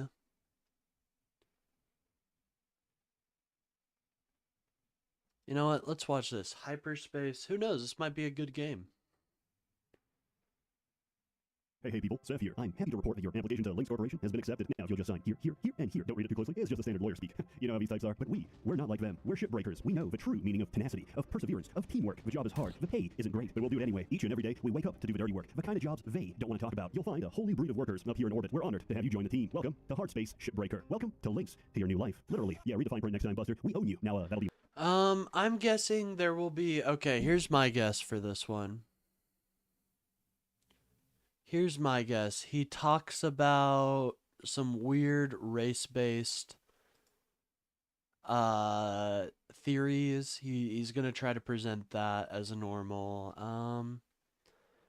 And there's a few other things he'll probably do, but I guess the only thing we can really do is watch and find out. $1.2 billion plus tip, of course. So what are you waiting for? Get in at Salvage Bay and seize the opportunity of a lifetime. Hey, how's our new debt slave doing? I'm just messing with you. Look, we're on a tight ship here, so I'll make this as quick as I can. Microgravity may seem complicated, but really, it's easy as 1, 2, 3. Just hope that's not lose your grip, drift away from the station, and become one with the lifeless cosmos. Don't worry, you can always top up on fuel for a paltry fee of $10,000. Your thruster pack is capable of maneuvering along the 6 degrees of freedom. There's no air resistance up here, so you'll get real familiar with Newton's first law. An object at rest will stay at rest, and an object in motion will stay in motion until acted upon. To move other objects, use your grappling tool to apply force and cause acceleration. If that just activated a neuron, good. For reference, 1 Newton is the amount of force required to accelerate 1 kilogram by 1 meter per second. With no air resistance or friction, even a small amount of force can add up over time, allowing you to move pretty much anything with just a little elbow grease. Just remember, that object now requires an equal amount of force to decelerate. If you're unsure what 20,000 newtons would feel like, worry not. We have the data. Sadly, we can't just apply all this force for free. Newton's third law states that every action has an equal and opposite reaction. To work in space, you need to understand this implicitly. So hopefully I'm getting it through your head now rather than later. Your HUD shows what your thrusters can properly counter-thrust against. Remember, red means bad. Luckily, you've got just the tool to make that pesky law work for you. Tethers. Just connect one end, then the other, and watch as the tether creates an unbalanced force, bringing both objects together. It's not fast, but it's automatic, freeing you up for more important matters, like cutting. Your laser cutter has 2 modes. Cut mode can make one giant lateral cut through just about anything. Precision mode can destroy any one single component. All ships are held together with yellow structural beams. These have no salvage value, so just cut them to your heart's content. Okay, maybe watch where you cut. If you hit a fuel line, you've got a good while to find the shutoff valve. If you hit a nuclear fuel line, you've got about 10 seconds. Hey, you. Finally awake. To find these structural beams, turn on your scanner. You see this green light? That's the pressure indicator. Hey, wait, stop.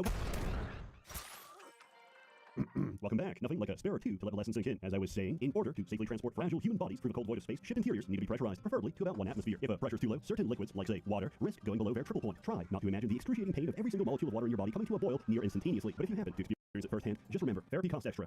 Honestly, a good day's work should be all the therapy you need. Now, back to... Oh, what was that? You want to know what happens when the pressure's too high? No, you don't. Your scanner will show whether any given compartment is pressurized or unpressurized. You can look for airlocks and atmospheric regulators to safely toggle the compression. But word of advice, you're on the clock. Remember the wise words of Benjamin Franklin. Haste avoids waste. That's the spirit. Now, we'll cover sorting. Raw materials go into the furnace. Complicated structural components go into the processor, and anything with resale value goes into the barge. We don't expect, nor are we paying you to remember that. So it's integrated into your HUD. Payments are due Tuesday, by the way. Correctly sorting items will add to your salvage What the fuck is sorting this? Or outright destroying items will take away from your salvage So, goals. hey, what's up, Toby? Good to see you. So right now, this man's name is Seth Zintach, and if you want to know, you know what? We are getting some new people into the stream, so... Toby, let me introduce you to Seth Zintach. He does a pretty good job of introducing himself in this video. My name is Ogutu Mebike. I was a child soldier born in Gamboma, Congo. After fighting many wars for my war chief, Mufasa Fasagan Medik, I escaped during a standard nighttime rape. One of my specialties as a member of the elite Trouser Snake Child Army. I realized I could not live like this. At a tender 14 years of age, my only work experience was kidnapping and Dudu Fadende. I ran to a nearby village and traded my rifle for food and water. The farmer then traded with me and mugged me at gunpoint, forcing me to give up my food and water in exchange for my rifle. Discouraged, I went to another village, only to find devastation, as the village had been a victim of a recent rape storm sweeping the region. After foraging through the trash can, So he's a huge I found several racist, lumps of anti-Semite Cola piece lemon. of shit.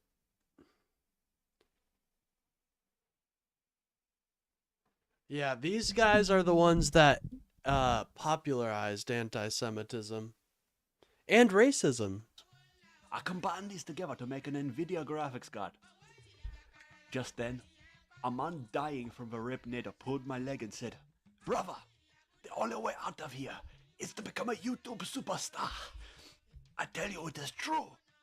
My friend made $5 whole US. $5 US?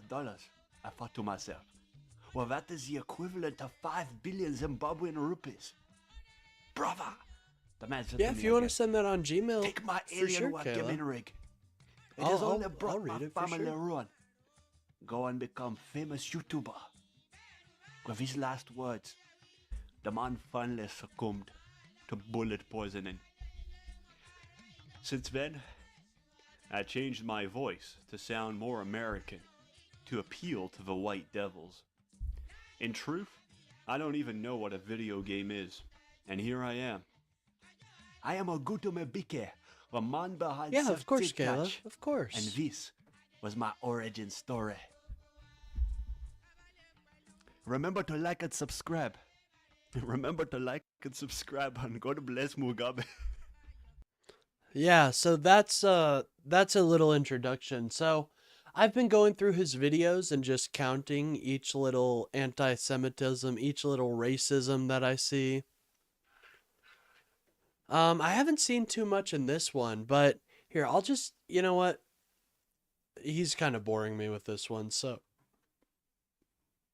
I'll do you a favor and just show you what started this whole shebang. I'll just show you the highlights from it. Don't worry. Don't you worry.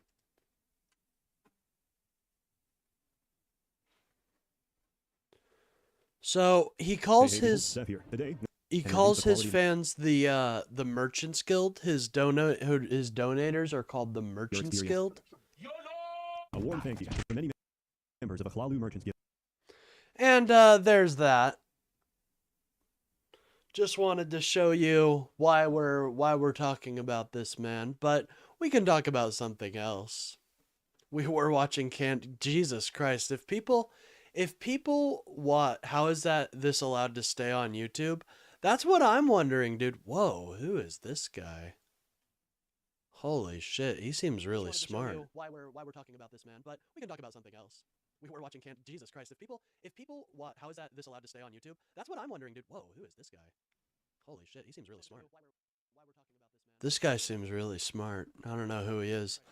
Anyways, so why do I watch him? Oh no, I don't watch him.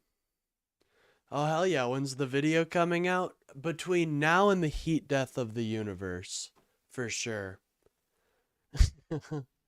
I don't watch him. Toby, I'm looking for anti-Semitic dog whistles and racisms that he does. Anyways, we can watch something else. What's up, Ice Beans? Good to see you, by the way. Shout out to IceBeans76, amazing content creator. I mean, why are we watching him? Well, I like to make a game out of Spot the Dog Whistle. I think that's a fun exercise.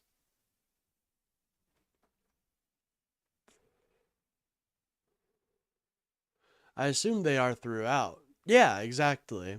So that's why I like to, whenever I feel like, I want to play a little game with people.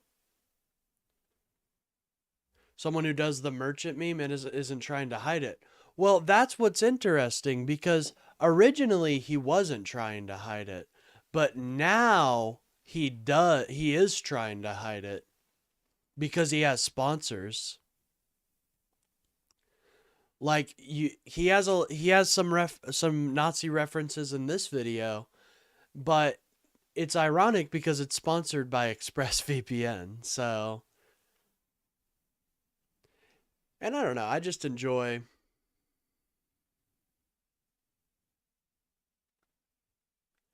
just point out nonsense on the internet. Oh yeah, of course.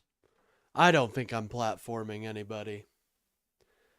He'd be afraid to platform me. That would be what he's afraid of. I did want to watch this Axios interview. Doesn't say he was platforming. Oh yeah. Careful. We've got two elements that it's like watching net and like count the bigotry. Yeah, I think it's a fun game. I think it's a fun game.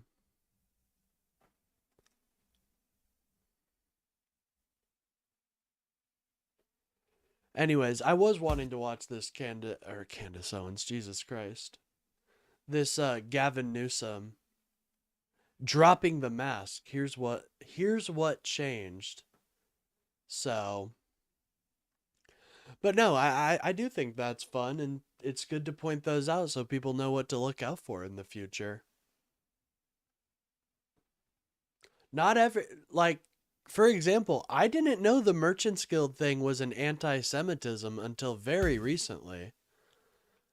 When I was just watching his videos, like, back in the day, I thought he was just a funny memer that was a little edgy. It's only now that I realize that there is blatant anti-Semitism, and it's... So I think it's important to point those things out. Okay, hell yeah. I'll since I'm streaming right now, I may not be able to read all of them, Caleb, but I definitely will be reading what you sent me. I'm used to Trump attacking me 24/7. New scum, the whole thing. New scum's okay. Oh, I can't live like that either. Same, bro. I am not a doomer either. Like, I can't be a doomer. I believe in the future of this country. I know a lot of people have lost their faith, but I love America, guys. What can I say? And I want what's best for it and its people and the wider world. Like, I think America benefits by cooperating with the wider world. I don't know why people see it as a bad thing. Loss of jobs, I can understand, but at the end of the day, we're losing jobs that, we don't. A society that is so rich doesn't really need to do. Like, at a certain point, we're just gonna have robots making all of our shit. I mean, that's not even to a certain point. We're basically already there. So I don't know. I don't know why they get these isolationist talking points just permeate so thoroughly throughout our entire society. Can't It's live so like weird. that. With all due respect to those critics, I don't think they were doing an effective job. Governor Newsom, welcome to the Axios Show. Good to be with you. All right. MSNL's Chris Hayes recently. Doomers get mad because you are implying that they could actually do something to change the situation with your hope. Yeah, I mean, that's why. They get mad because they're thinking, oh, things might be able to change. But just like Timmy said, we will survive Trump. It's just how much damage is this loser going to do? And what's it going to take to bring our democracy back and make it stronger? It's not over. Our Constitution is strong in a lot of ways. We lost the jobs to global trade long ago before the U.S., any of us were born. We switched to 75% service-based economy a long time ago. Yeah, dude, like, that's not the jobs we do here in America. We are, we're smart. We're a smart population that knows how to get shit done. Like, am I supposed to see that as a bad thing? Am I supposed to see our prosperity as a bad thing? He compared you to Hillary Clinton, said that you have actually a fairly centrist record. But I appreciate the compliment. Hillary is a remarkable superstar, but forgive me. No. Well, the comparison is that you have a fairly centrist record, but the base doesn't fully trust you, and swing voters, and this is quoting Chris, consider you the libiest lib who's ever lived. Are you Hillary 2.0? I don't even know what. I don't fully understand his penmanship. What does that mean? Good news for Republicans. Now the dollar is crashing. Manufacturing is coming back. Yeah. Now we may not be able to pay for importing goods. Get excited, MAGA.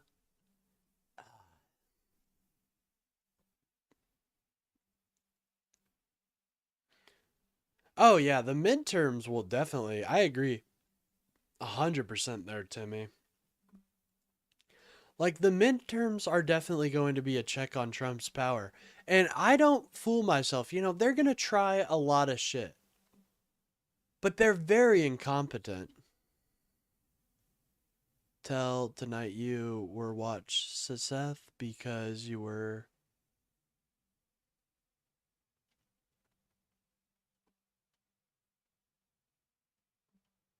Toby. Oh, yeah, I didn't tell Toby I was watching. Yeah, I'm making a video on Seth. That's another reason. I think it's important to point out these very clear, in my opinion, racist figures that, you know, they try to get away without perpetuating, like, they try to get away with a normal job after being completely racist and still having racist, you know, shit in their audience. And well, that makes more sense than just watching. Yeah, I'm also making a video. I thought you had heard Ice Beans. Shout out to Ice Beans again. Or I thought you had seen Ice Beans comment. I'm just very bad at making videos, so I just get tired of the more blatant ones that do it for attention. Well, yeah, that's the thing. This guy, he's not trying to be, he's trying to be legitimate now. And I think if you have a checkered past like this, I don't know. I think Dems are also going to take the Senate. I see that too, man. People are upset. Like, people are not, feel like they're not being heard in our society right now. And Trump sold them the lie. Oh, well, we'll be the judge of your video making abilities. Very true. Very true. By the way, go follow Ice Beans if you guys aren't already. She does amazing streams. She's also just a based Stacy in her political opinions. So if you guys want a fun stream where you can talk a little bit about politics, a little bit about memes and all that, go check out Ice Beans.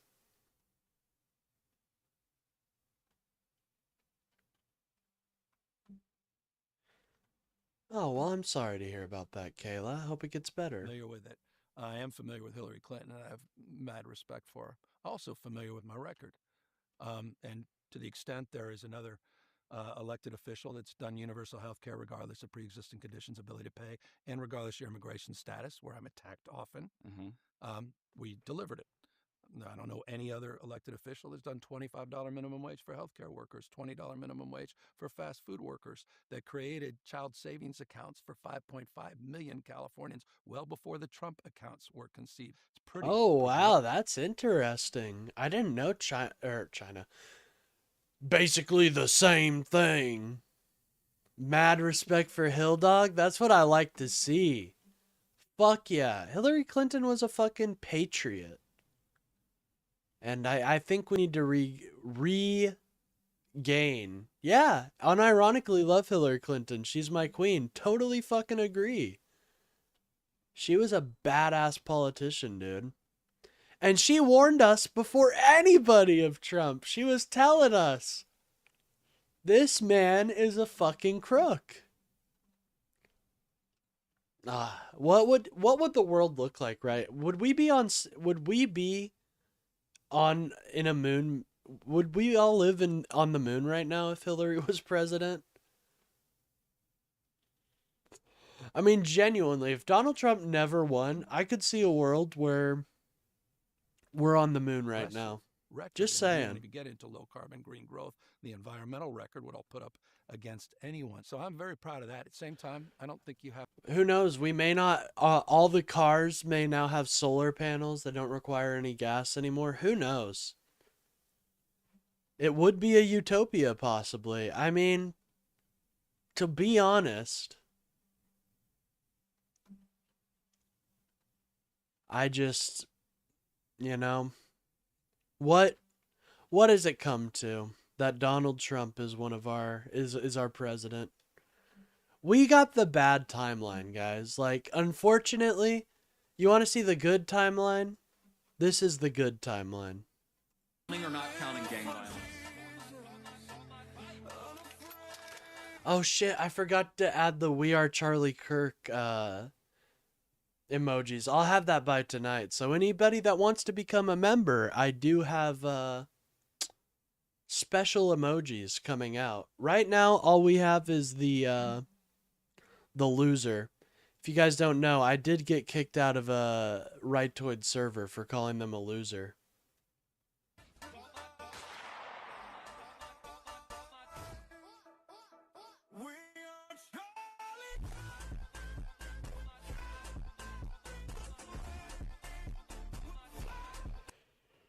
That's actually, I think that's the worst timeline. I'm gonna be honest. I'm thinking about it now. That's probably the worst timeline. Have to be profligate to be progressive. And I don't think being, you can't sort of argue to be pro-job and anti-business.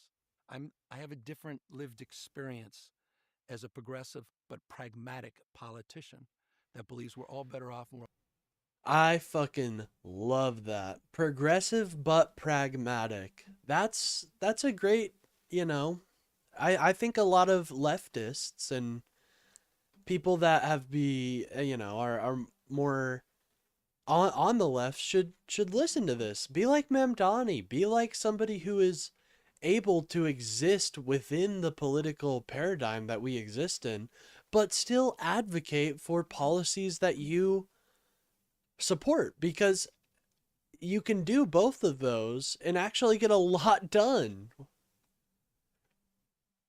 A lot, dude. It's insane. We're all better off. Growth and inclusion. The way, and so to the extent that a lot of these people want to negotiate, I just don't think they see I don't know. I've had a couple chats with people further to the left. Honestly, I had an amazing conversation, an absolutely amazing conversation with, so I wouldn't say the person represents the left, but they were very interesting. Is not knitted easily in one sort of old category of punditry. Good, because I'm not that. Hey, okay, I fuck with that.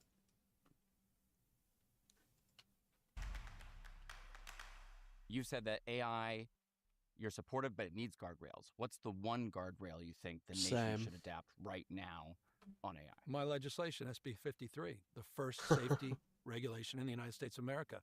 I mean, people should focus on the fact we did the first large language model, frontier model, safety regulations of AI in the country. New York backed into our model. We believe it's a model for the nation, and it's a model that Trump What's with the stomp mic? What do you mean? Is my mic, do you hear the, what do you mean? Oh, the stomp mic. It took 3 years to build consensus around this regulatory framework. California's led in regulating AI, and we're going to lead as it relates to the anxieties and concern about work and the future of work in relationship to what AI means, but also address the issue of truth and trust at the same time. So we led on the large language model. We've been leaders as it relates to watermarking and robocalls, leaders as it relates to deep fakes. We'll continue to do more in that space. Robocalls, those are really dangerous, dude. You have no idea how many old people fall for those. You have no idea, guys. Like that's a major scam industry. Where's Trump going about the, finding the fraud in that? By the way, I had a call last night where a caller was claiming, I don't support, he didn't want to say who he voted for, but he had all the Trump talking points. It's like, bro, can you just be honest with yourself for 5 minutes? And just say, yeah, be proud. I'm proud I voted for Kamala. Like, come on, bro. I think it's time to have a deeper conversation we're having with our legislature this year on age gating, 16 and younger, and more accountability. Stop music. Oh, never mind. Got you. Ultimately, this is deeper conversation. The guy from Philly last night? Section 230. No, he was from Texas. That dude, that guy from Philly, no offense to him, he had some interesting talking points about Israel. This is why I've always said the Trump presidency is 1,000 times worse for Israel than fucking even a Biden or Harris presidency would have been. Biden would have been able to restrict Israel, but Trump just wants to give him a green light on fucking everything. Like, it's ridiculous. Saying talking to a lefty. Oh no, I was talking about this, like, the dude that was like, there's a genocide going on and all you can talk about, you're a narcissist. Like, I don't think I'm a narcissist, but maybe that's what my narcissism wants me to think. Ooh. My narcissism wants me to think that I'm not a narcissist. That are long overdue in terms of real substantive debate. But in the I think they just think anybody that advocates for themselves is a narcissist. Like, I'm sorry that I believe in myself and I believe in the content that I'm bringing for people. Must be hard not fucking believing in yourself. I could never, personally. I could never. People say BB is bad for America. Oh, but it's way more the other way around. Yeah, dude. Federal leadership? Completely. Like, America is bad for Israel because they give Israel a blank check. America right now, I should say, is bad for Israel. America in general, I think we were keeping them at bay. I really do. But with this, I have no, like, I don't know where this leads to, honestly. Whoa, whoa, whoa, whoa, whoa. Breaking news. What's the breaking news, Bill? We've got breaking news. Tom Scott uploaded a video after 2 years. Yeah, the Republican Party, even before Trump, was bad for Israel. I agree.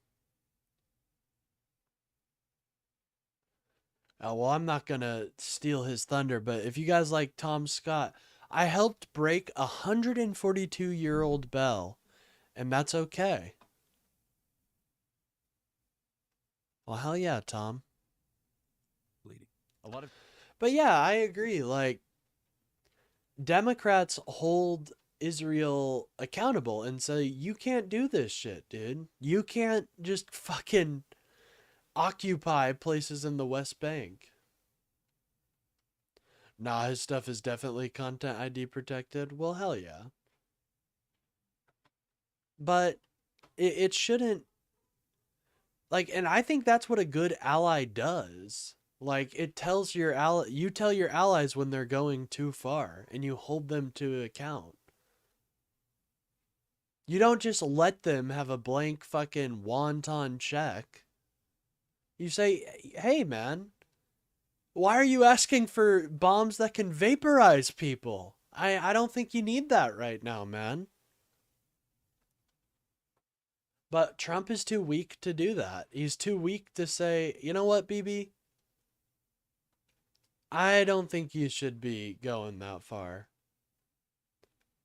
I don't think what you're doing in the West Bank is right. Even though everybody can see that what is happening in the West Bank is horrible. But he's just not strong enough to do that. And I think that's just so heartbreaking, dude, because it's going to lead to what we see now. Tech leaders talk about the probability of an apocalyptic scenario when it comes to AI. Sometimes they call it P-doom. Some people put it in the double digits. Do you have a P-doom? We don't know what we don't know, but I don't. I listen to my... No, I don't disagree. How do you disagree, man?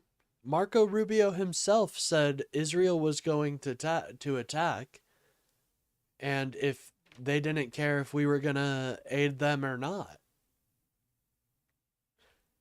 I think it was much more like, I don't know, it feels like we were building up pressure in the region just to, just to make them feel the pressure. I don't think we were truly planning on attacking. That's why it's so unplanned. I don't know. We can't, trust me, guys. I think, you guys know, I think Israel has always been a great ally. And just recently, they've been fucking up.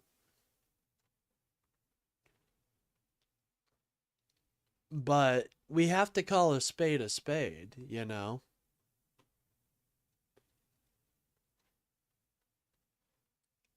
We have to be able to call a spade, and I trust Marco Rubio way more than I trust the Trump, almost the entirety of the Trump admin. Anyways, is there any reporting that Trump was waiting for not say he didn't start it? Well, if that's the case, then they fell into his trap. I'm sorry, but it does feel like... Okay, hold on. Waiting Israel to attack.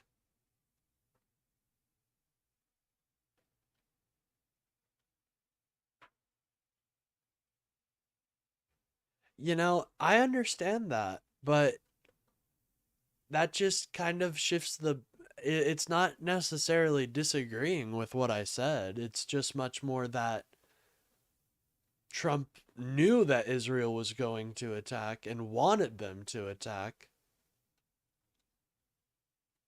Maybe goaded into the war isn't the best wording, but I think it shows that I think that wording is better for showing. I think the problem with the claim is that it absolves Trump. I do see what you're saying there.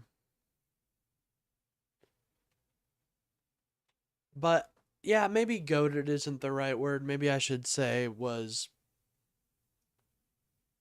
I don't know. It just does feel like, yes, this is obviously in Trump's, has been part of Trump's geopolitical strategy for a while, but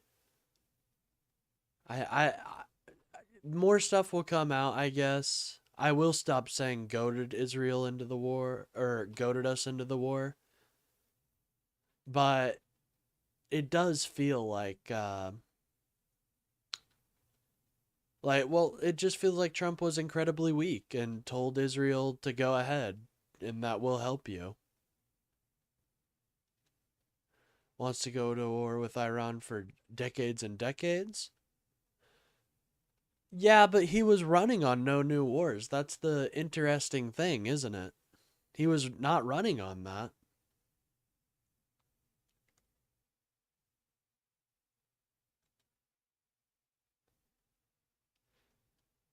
Yeah, you're right. You're right.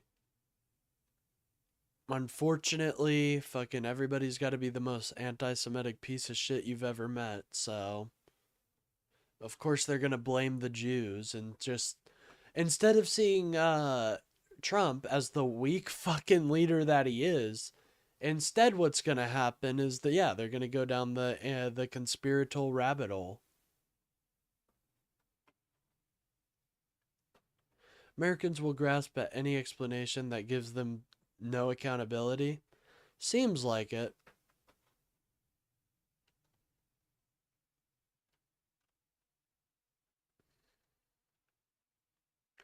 I understand that, Bill, but that's not what they were being shown, you know? What they were being shown is like way different. Hold on. There were murders happening in Vivek, and I kind of want to learn about that.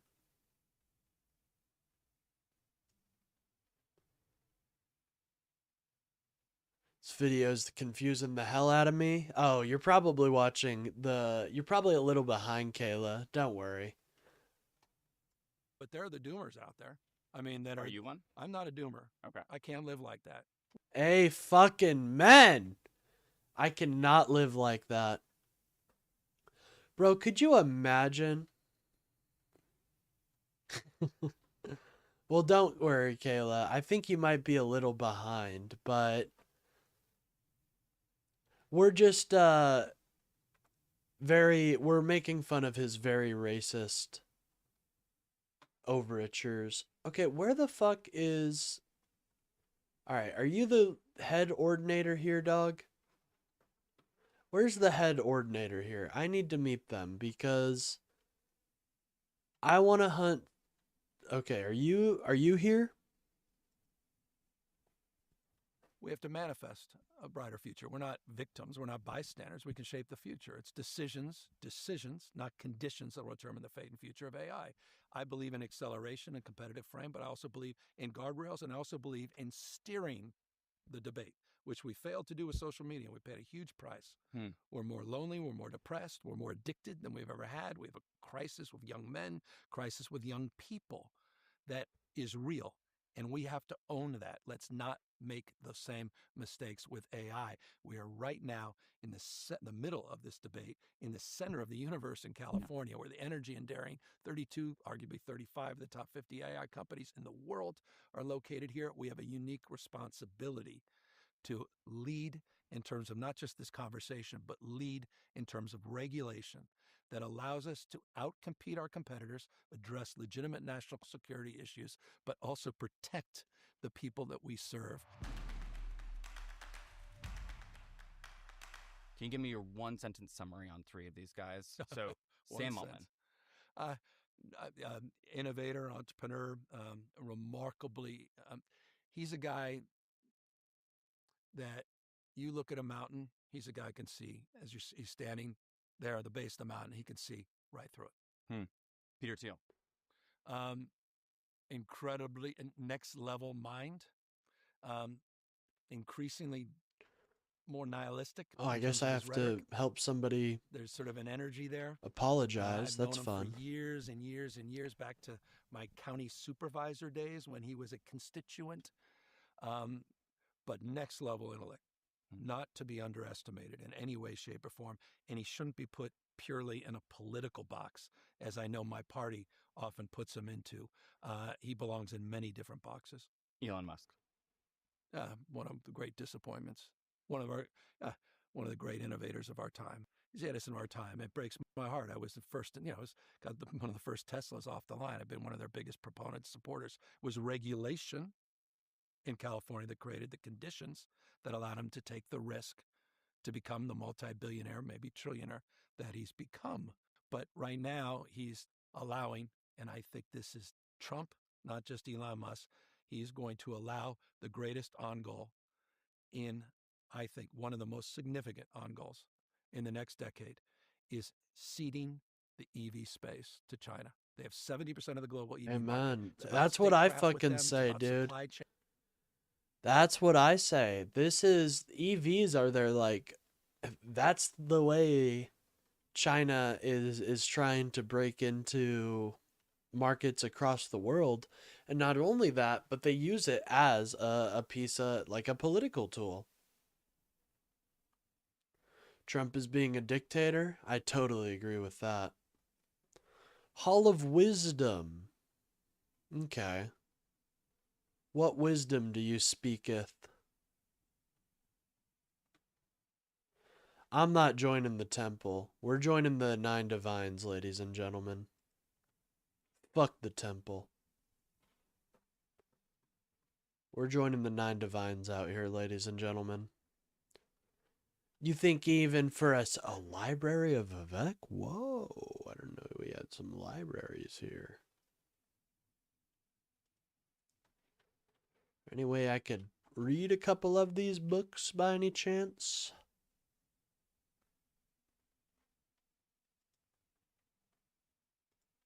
Chains. They're flooding the zone all around the globe, including now right on the border into Canada, where they're going to have 49,000 cars getting. Well, that's fine. I'll just read them. And it's a stack play. It's a national security play, and I really fear what's going to happen to American legacy automobile manufacturers. Elon was the one accelerating that. Now he's put the brakes on his own innovation in that space, and now shifted to robotics, humanoids. Hey everyone, thanks for watching the Axios Show. We're going to take a quick break to share a message from our sponsor. Sorry I can't be there. You're okay. So, former Vice President Kamala Harris, why don't you guys like each other?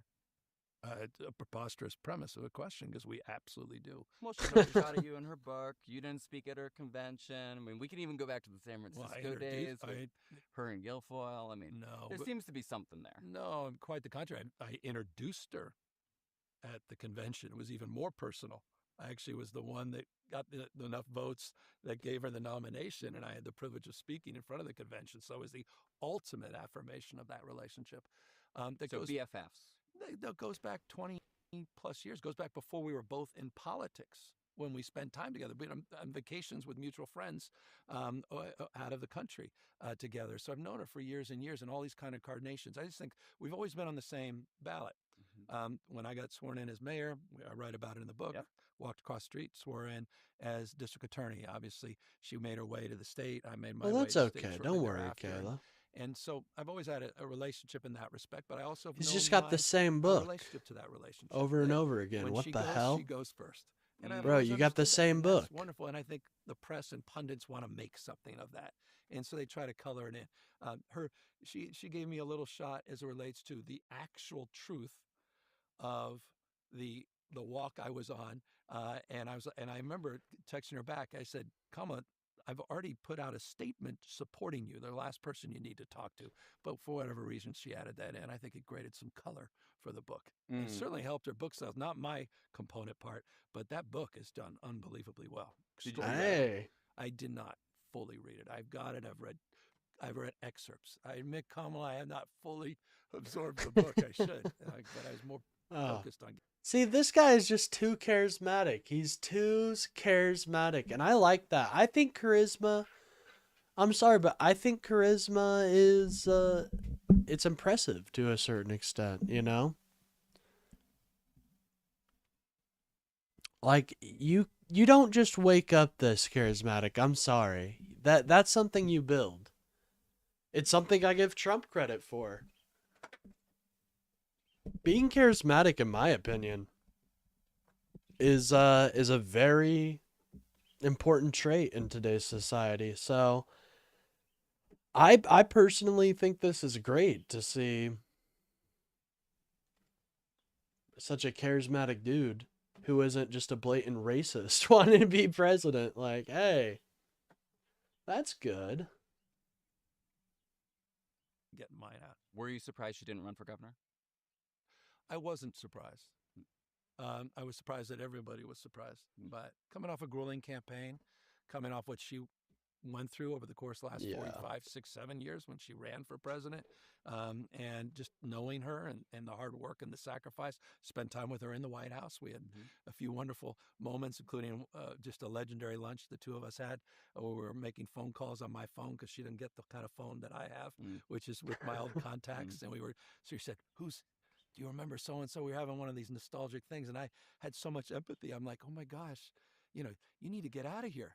Being stuck in the White House. And I walked out of there as governor feeling so free and really empathetic for people. That's why I'm a little more empathetic about Trump wanting to get out of the White House every week. It becomes, so many ways claustrophobic physically and emotionally. But no, it's, look, Kamala, just on Kamala, is an incredibly talented person who can do anything.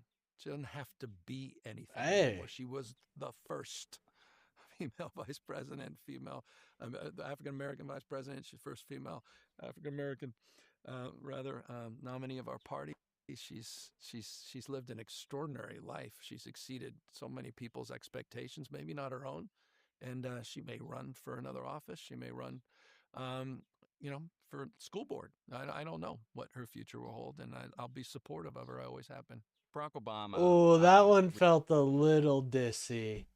That one felt a little bit like a diss. She may run for school board. I don't know if that's going to be... I know what he's saying, and I do think the sentiment is actually very touching, honestly. He's like, oh, she's going to do whatever she wants, man. She doesn't have to be anybody you want her to be, but I think that's going to get clipped.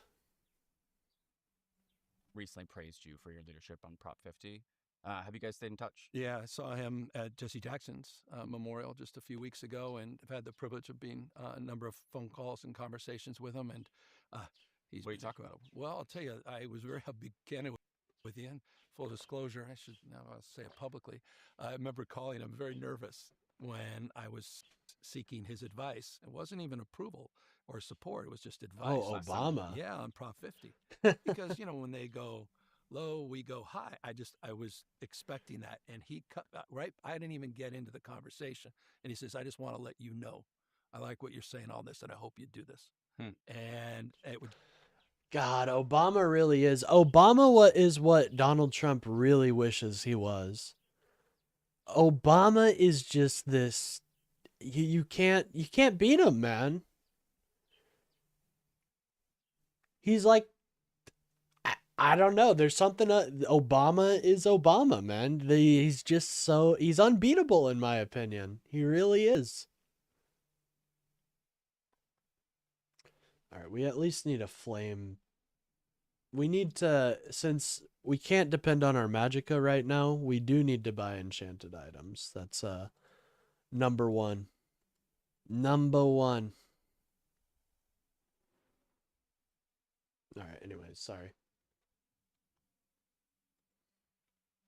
Just sort of moved us into a different gear in terms of the relationship. And he really supported that campaign, did a bunch of Zoom calls with us, and campaigned for it, and was extraordinary. And he gave us the cover and the moral authority, despite, all of his work that he did around independent redistricting, which we all promote and believe in. By the way, the voters of California do as well, because I'll remind you, in Prop 50 was fighting fire with fire, respectfully.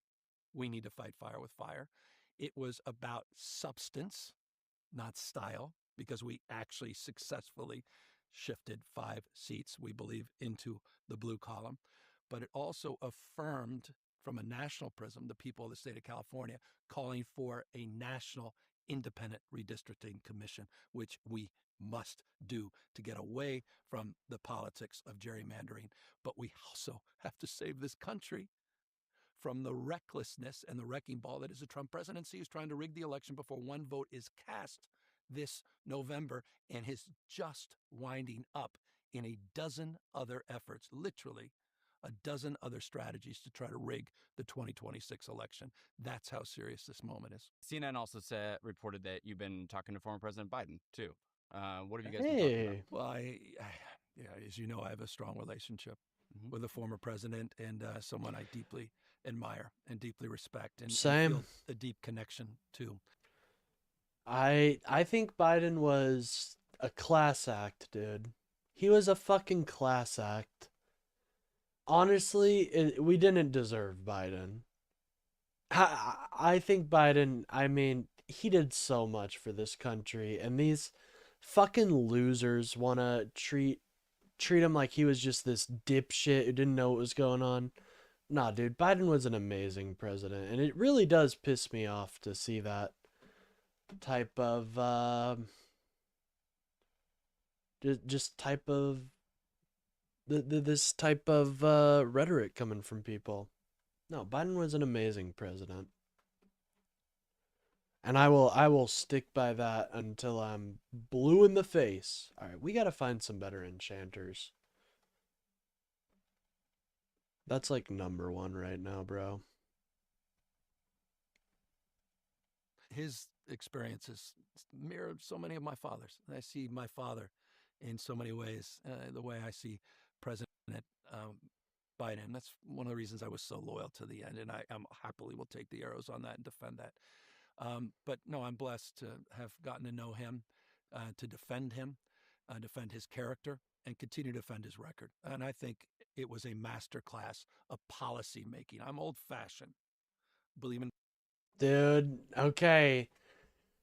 Gavin didn't have me until, like, I was saying, damn, Gavin is he's kind of pulling me to the side, his side, honestly, guys. Me too. I'm pretty policy driven too. Like, I want to see actual policy come out and not just rhetoric, dude. Okay, go off, King. Politics is about good ideas, better policy, and he delivered. Are you talking about foreign policy, current events? What are you talking about?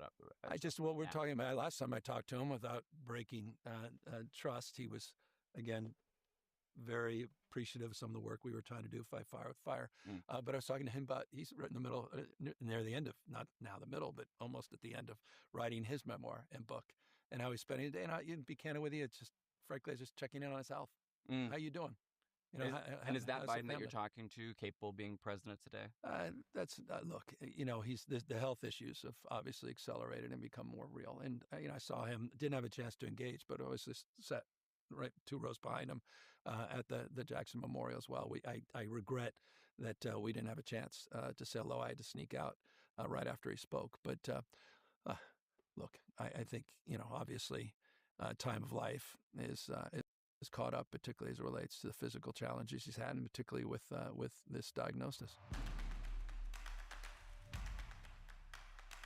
Lots of Democrats have cheered on the way that you've challenged Trump, but it has brought on some detractors.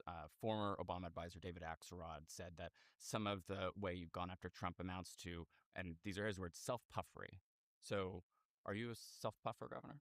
I'm trying to put a mirror up to Trump and Trumpism, and I want to call out the deviancy. And with all due respect to those critics, I don't think they were doing an effective job. I don't think we were winning that narrative battle. I think he was shape-shifting. We were being shape-shifted. We were on our heels, not our toes. He was flooding the zone, shock and awe, and he had a complicit media across the spectrum that didn't see that there was anything wrong. President of the United States dressing up as the Pope, dressing up as, you know, Superman, or putting his face on Mount Rushmore. And so I felt like we needed to push back on that with humor. And when we put the mirror up, it wasn't just up against Trump. It was against all his enablers. It was about Fox Network. It was about all the folks that called out my behavior, but weren't necessarily calling out the president's. And so our whole approach is about focusing again on how none of this can be allowed to be normalized, and giving him no quarter in allowing this normalization that he is trying to shapeshift. And it's when we give up on that, and when we deny our own eyes and those certain facts, and we try to be holier than thou and win the argument, that these guys are consolidating power. The right is ruthless, and we need to be more ruthless as a party, including with respect to what those critiques are, in terms of our comms, in terms of our narrative, in terms of our strategy to go on the offense at peril. I like really believe this. this will lose this country. President Trump the other week said that he believes a president should not have learning disabilities. Is he wrong? What a piece of shit, Well, maybe honestly. prime ministers can. I mean, Churchill was one of them. I don't know, idiots like Edison, and huge Trump supporters like Chuck Schwab. That is really fucking gross.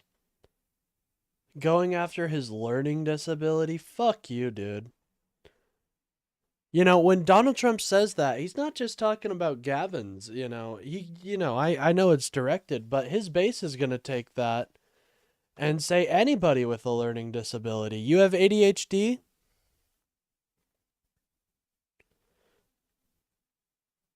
You have ADHD? Well, guess what? People fucking on MAGA's side now think you are not fit to be a president. I don't think that's the case. I think we've had some pretty fucking great thinkers who've had similar diseases or mental disabilities, and it's not even a mental, it's a learning disability. It's so different, dude. I think that really does gross me out when Donald Trump says shit like that. Other, famously unsuccessful people like Richard Branson. I don't know. It's rather curious. I think some of the most successful and talented and some of the most daring entrepreneurs tend to share some learning differences. I think. I mean, Trump, I don't jerk myself off and think I'm a genius, but I will say a lot of the, my learning disability does help me in certain ways. It opens up paths that normals just typically don't see. I think this is super gross coming. When I heard that, when I saw that he tweeted that, I was just so disgusted. Like, think about all of his base that probably has a learning disability. Not even trying to be mean. It's a very common thing to have. Just so fucking disgusting. Trump and I share some learning differences, dare I say. He's not linear in many respects, okay? So, I see this, it's a weakness. This is a man who understands his mental health. This is a man who fucking understands what it means to take your mental health seriously, in my opinion. This is just really gross, dude. I can't believe Trump got... I mean, it's not... Trump has said way worse shit, obviously, but this is a bit of a bridge too far, in my opinion. But that's probably just because it affects me. I won't lie. Like I said, I do have ADHD and probably have dyslexia. Unfortunately, it's seeming like I'm starting to develop it, which I don't really care about. Who cares about that? But this othering of people is so fucking gross. With people with learning disabilities, dude. Trump definitely, by the way, has probably a learning disability. I mean, how else does he get Adderall 5 milligram tablets so easily? I don't know. Probably because he's been prescribed some IRs. Okay. Probably because his ass doesn't know how to focus too well. Trump, typically in a conversation, you're supposed to actually focus on what the person is saying and not just zone out. Does he really get Adderall? So, I don't know. I'll be honest. But what I will say is that Trump pill photo, this looks exactly like the medication I take for my... This looks exactly like an Adderall 5 milligram. Now, who knows? It could just be some boner pill or something. Obviously, being next to such beautiful women. But I don't know, man. That looks like a pretty... Why are they saying something about Obama? Oh, they were just saying, Gavin was just talking about how Obama has helped them out on a lot of things. I've showed it on cam before, but it does look suspiciously like that. Or even worse, it could be a perk 30. Although I don't think Trump is popping Percocets like a fool. You know what I'm saying? In some respects, he's right about that, but I make up for it in a lot of different ways. What hurts me about that is how many kids and families were hurt by his statement. Yep. Yeah. That's my fear. Like, I'm a big grown-up. I can fucking deflect off any of the criticism by Trump directed at a community of mine, but think about all the children that saw that. Like, you know, all the teenagers that saw that are starting to develop their learning, or starting to grapple with their learning disabilities. Oh, I can't be a fucking... I'm such a freak, I can't be a president? I can't be anything, it seems. And ADHD and a lot of these learning disabilities do go hand in hand with depression. Unfortunately, you know, having a learning disability like so many people do can lead to people having depression. You know, I have depression and anxiety, and I pretty much directly contribute it to my... Like, I think ADHD contributes a lot to my depression. I don't think it's a small part. I think it's a very big part of my depression. So, like, just imagine if I was a 15-year-old and I saw this from my president, I don't know how I'd feel. Luckily, I'm a fucking, you know, I don't listen to what Donald Trump has to say, but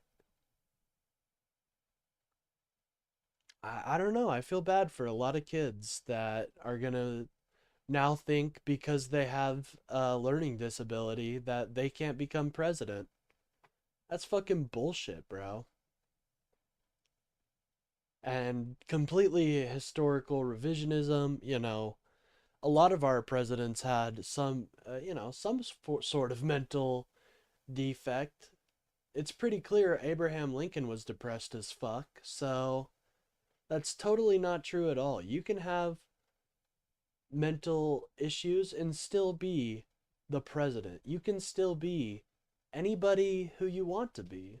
So don't let Donald Trump, is fucking jealous of Gavin Newsom, let it stop you from being that.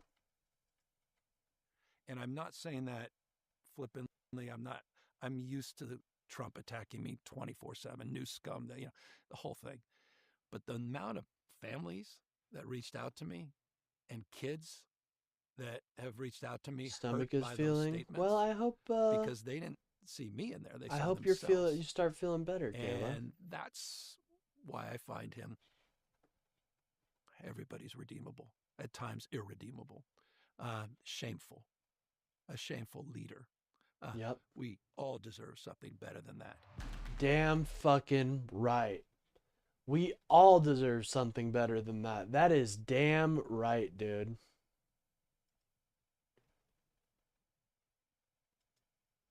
That is...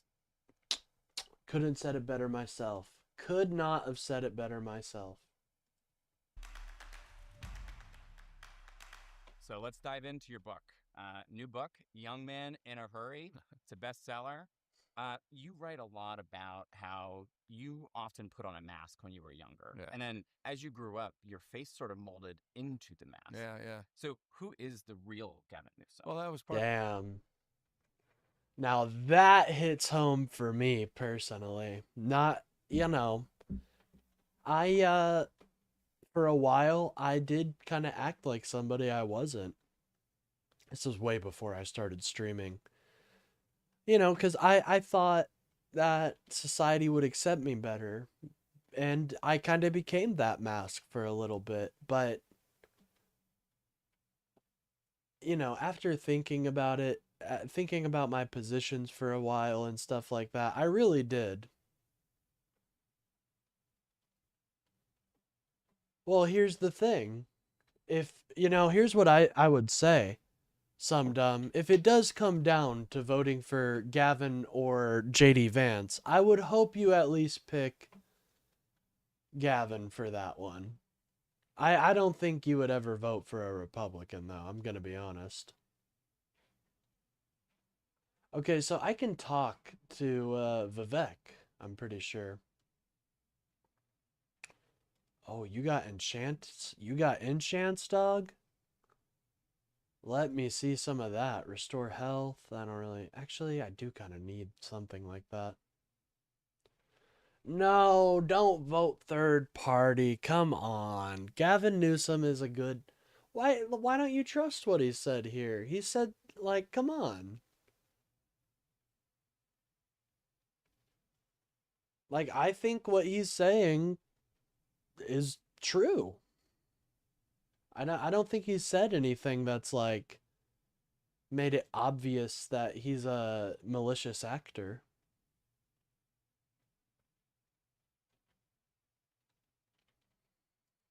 Part of the book. I mean, it was about scrutinizing my life, not sanitizing. It's about going back, and it became subtext there as a memoir of discovery. I had to go back and sort of uncover truths, secrets, lies that I never fully understood or absorbed. And it allowed me through that process to connect with my parents in a deeper way. They'd both passed away when I was writing this book, and of course, connect with my grandparents and folks that I didn't know much about. And so it was a remarkably cathartic process, and it's a process that was illuminating, alarming in some respects, and explains more things about who I am today than I ever understood. My anxieties, my insecurities, some strengths, weaknesses. Well, no, we don't. I don't think we're gonna lose the House and Senate if Gavin gets elected, man. I don't think we will.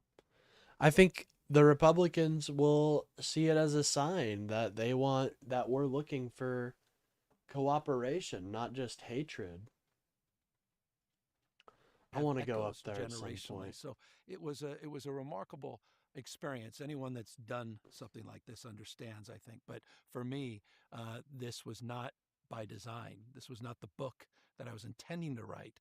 And it started to write itself over the course of 5 years. So is the mask, is it the slick back hair? Is it the suits? Like, what's the mask and what's the person underneath? Well, the old phrase, I think it was a George Orwell short story about how he shot an elephant and how he put a mask on and his face grew into it. Yeah. And he became something that he never even understood or expected to become, but he ultimately had to pose. The old Oscar Wilde pose that the first duty in life is to assume a pose. The second duty, no one knows. And so this notion of pose, this what I expected to be as a son, what I expected to be as a brother, what I expected to be from the perspective of success societally, what that meant. I had to be something. It wasn't about doing something. It was about this notion of, trying to put on, as you suggest, not just a mask, but a suit and tie, the hair That's gel. not true. Biden gained seats in the Senate, didn't he? And gained seats in the House. Now, I don't know. Biden versus Gavin, that's an interesting question.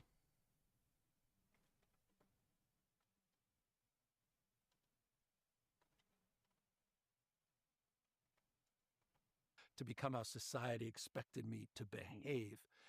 And finding in that process this young man that was in a hurry, that didn't see the world from anyone Yes, he else's did. set Hold of on. eyes. And I talk about that very honestly. Did Biden gain seats in the House and Senate after 2022 elections?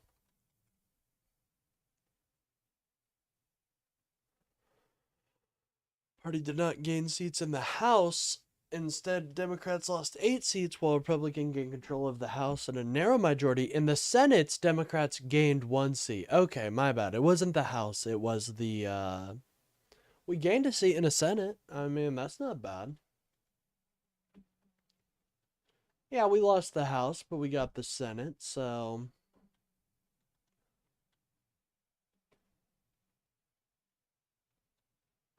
That's not true. He did not... He may have lost the majority in the House. Oh, Jesus, I need to get off of that. But it seems he gained a Senate seat, which is pretty big. And just because historically that's how it happened, don't mean nothing, ladies and gentlemen. History rhymes, it doesn't repeat. So it's good to be cognizant of history, but you also got to know how to make a new song, you know?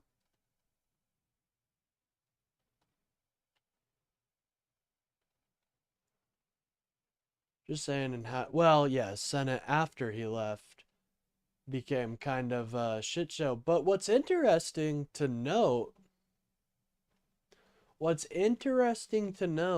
is that a record number of Republicans are just leaving now. Like, they're not going up for re-election.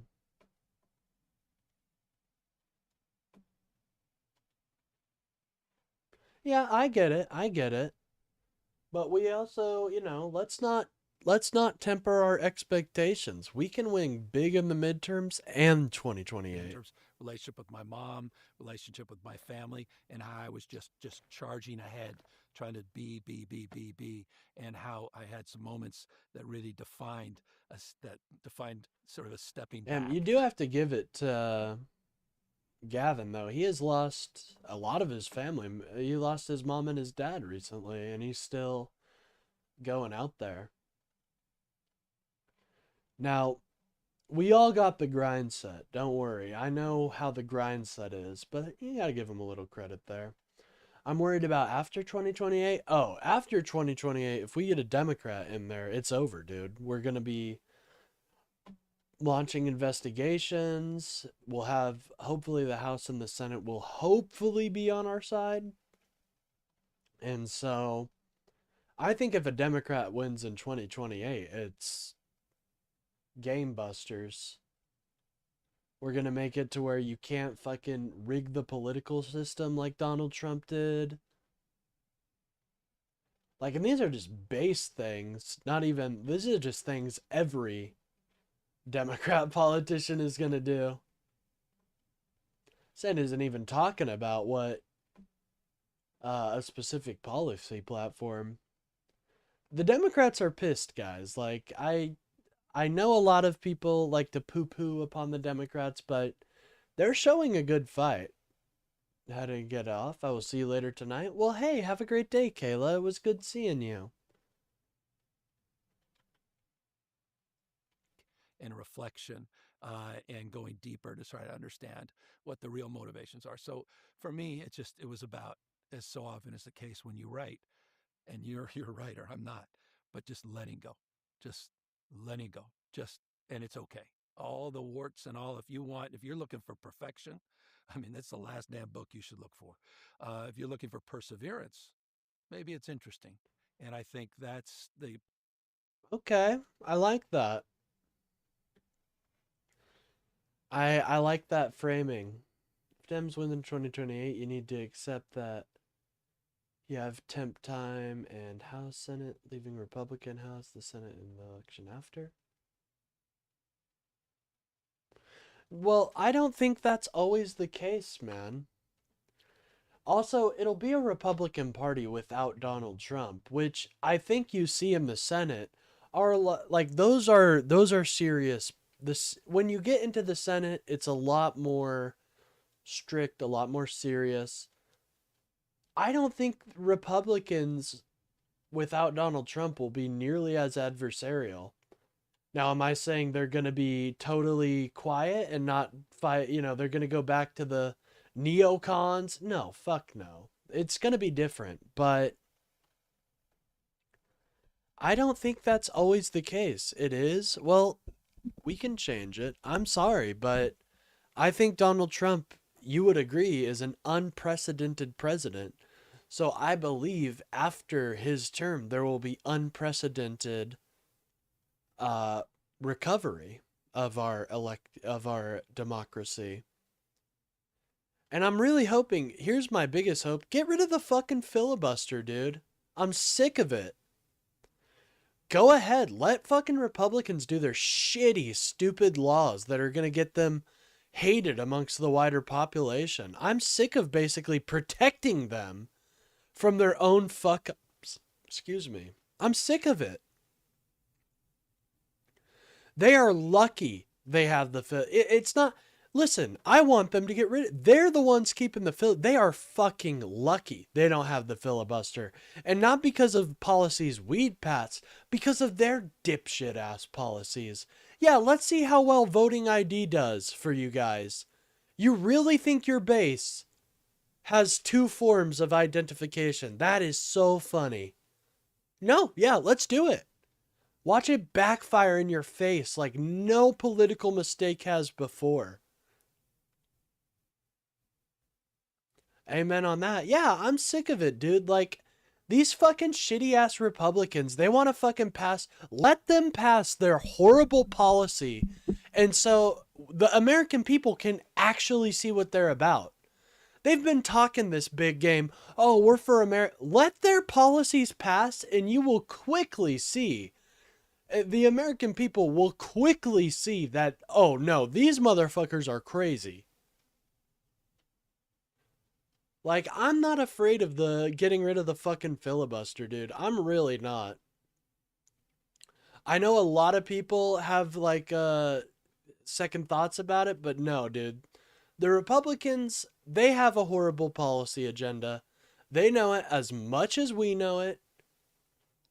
And they're using the filibuster to basically grandstand. Oh my God, the Democrats, look, they're not helping me. They're not helping us. It's fucking ridiculous, dude. They don't want to be bipartisan when we're fucking bending over backwards half the time just to get a fucking decent bill that doesn't take away the healthcare of fucking millions of Americans. I don't give 2 fucks. Oh, dude, you have no idea how much the filibuster pisses me off. Like, for real, let them do their horrible policy. They were elected to do it, so let's see it. Let's see what great policy is going to reshift America. Let them be the ultimate disappointments that they truly are. Like, to be honest, guys, I've said this before, I'm not afraid of the fucking SAVE Act. I'm really not. I think the anti-trans stuff is absolute bullshit. But I'm not afraid of the fucking filibuster. Or I'm not afraid of the SAVE Act. I say let it pass and watch it backfire in your fucking faces. Each one of them. For example, Scott Spotters. Scott or Spotters, I guarantee your ass doesn't have 2 forms of identification. Do you have your original birth certificate and ID? Scott or Spotters. Looks like we're getting a Trump dump. Interesting. Does your ass have 2 forms of identification?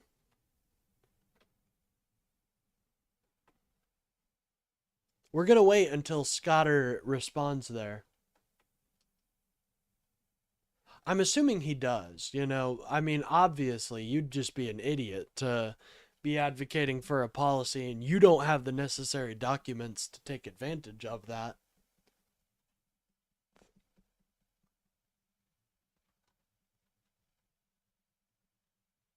MAGA. I don't think... What are you pointing to? You're pointing to empty space right now. Sir? Alright, who gave their grandpa their phone? Who gave their grandpa their phone?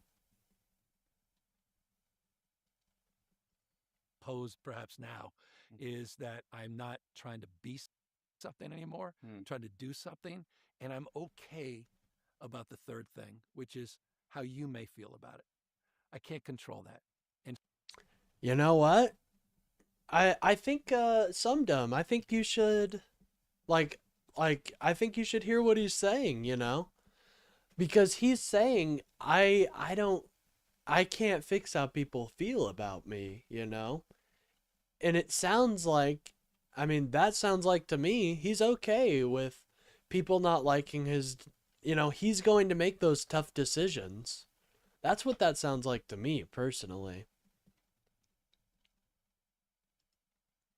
Damn, is it sad that I actually I kind of identify with Gavin a little bit here. I'll be honest, guys.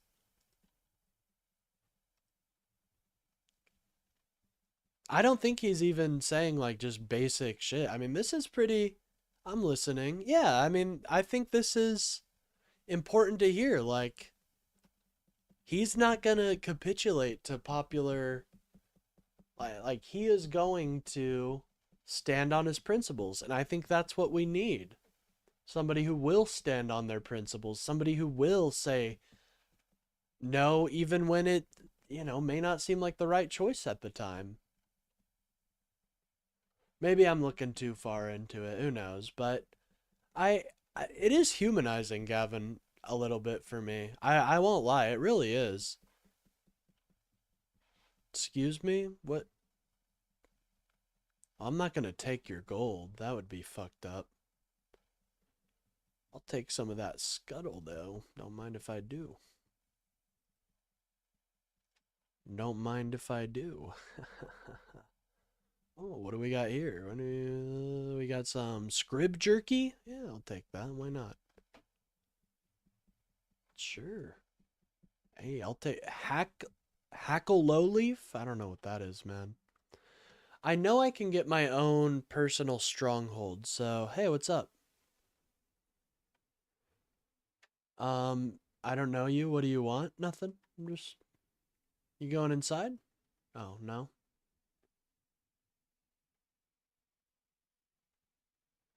Popular lobbyist is always unpopular. I don't think he wants... He said he wants to get rid of Citizen United, man. He has said that. I don't think that's wanting to capitulate to corporate donors. And honestly, I mean, you got to hear his reasoning for why he didn't support the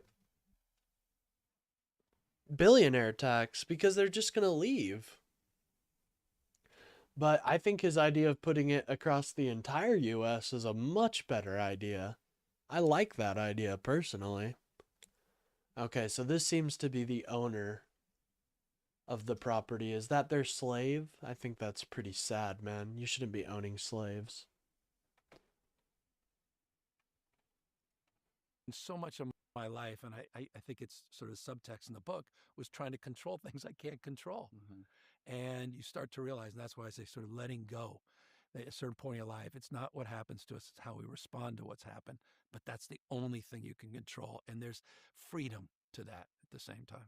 I mean, it is an unusual political memoir, and that... Why did you hate that excuse? It's not an excuse, bro. It's true. They're gonna move, as they've been moving to Texas, as they've been moving across. They would have left already. Not true at all. Not true at all.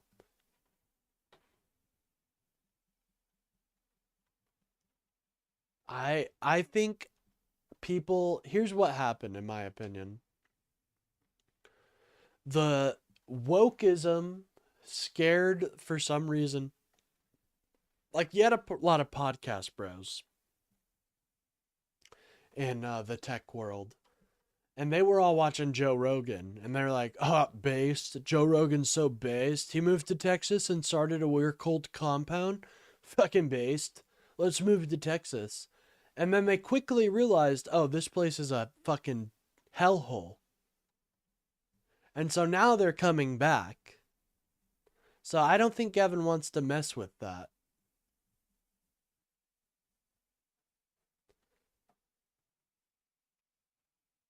They never left NYC? Is there a billionaire tax there? I mean, if there is. But I think the situation that I described is a lot more... No, Chef Chevy, you voted for Donald Trump, who said black people are lazy by are lazy by default. That's who you voted for. I don't think black people are lazy by default. I think they're just like everybody else, just like all of us are. But if you want to know who's racist, it's Donald Trump.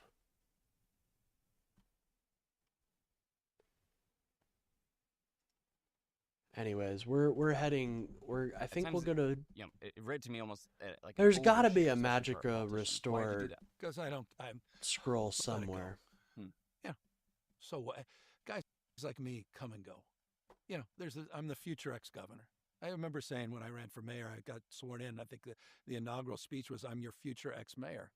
I mean, that feels like it's black and white movie days. So I deeply know my status. Yeah, Austin is like one of the most woke places on earth. That is funny, Bill. Moments. You have moments in time. And, you know, I don't want to look back in my life and dream of regretting. We want to say, well, I tried this, it didn't work. And in that failure, I became much stronger. And now I'm much wiser. And that's why I have a 10-point plan for America's renewal. I didn't want to go there. That's why I support Mamdani. No, he didn't. We looked it up and it said, no, it didn't say it was debunked. He said in a Playboy interview that it was probably true. Yeah, Donald Trump said it was probably true in a Playboy interview. So, I don't know what to tell you, man. Obviously, during his campaign, he's going to be like, oh, no, I didn't say that. No. I don't care if one black person likes Donald Trump. You know, racist people can have black friends. Yeah. I wanted to go deeper, and I wanted to really challenge the assumptions that I was making about myself in those experiences and go. You ever heard of a token? To challenge them again. Yeah, you didn't want to like. What's you ever heard of a token? Yeah. Yeah. Exactly. I care too much. I mean, if you hear another one of those. It's YOLO Gavin. Thank you. Yeah, no, exactly. And look, the critics are going to say that, and that's all. And again, in the past, I would want to control that. Oh no, my mouse has disappeared. I talk about that in the book, how I was trying to challenge perceptions about me, and how I played into that. I played to type when you're dressed up and your suit and tie, and I was doing that in high school. And you're putting the hair down. You're playing into that, even as you're pushing back against it. And so I also. No, Trump is racist. We've established it. I'm just willing to accept those things which I cannot control. As much as they may be frustrating, as much as, yeah, I'm human, I don't like that characterization. I don't like what's on Fox 24/7 in the California derangement or the Gavin Newsom derangement. Dude, I won't lie. Fox does kind of like, they've got an obsession with Gavin. Caricature sort of shapes people's It's kind of insane to see. Hold on, I gotta disconnect but again, something. There's certain things that I simply cannot control. Oh, geez, do I have to exit out of Morrowind real quick? Your father, you write in this book, was a big Shakespeare fan. You named your restaurant group after Falstaff from Henry IV. Yeah. So, what was your dad's favorite Shakespeare play, and is it different than yours? No, I think we all fell in love with Henry IV, and we and Falstaff. What I love. I don't know much about Shakespeare, so I think this is a good there's good place to end it. I thought this was a humanizing piece by Gavin. I'll be honest. I know you guys cringe at that, but I think Gavin's genuine. I know a lot of people don't think he is, but I think he is genuine in his beliefs. You could say, what's going on with OBS? Just has decided to stop working, ladies and gentlemen. I can't adjust anything on it. I can't touch it. It's not. Here, hold on. I think I know what I need to do. There we go. God, we are so smart. Anyways, guys, I think I'm going to head out of here just so I can get ready and all that. Ella, if Trump is not racist, then why does the right like him so much? Can't be the economy. True. True, ladies and gentlemen. Anyways, I'm going to get ready for work. I'm going to get ready for the 6 p.m. stream. We've been absolutely killing it yesterday. We had a huge donation, and I really appreciate that. No, what evidence do you have? All you have is clips, like, taken out of context, Chevy. Anyways, we can debate about that later. I do have to get out of here. So, with that being said, ladies and gentlemen, don't forget to like and subscribe, and I will see you in the next video, or in the next stream. Peace.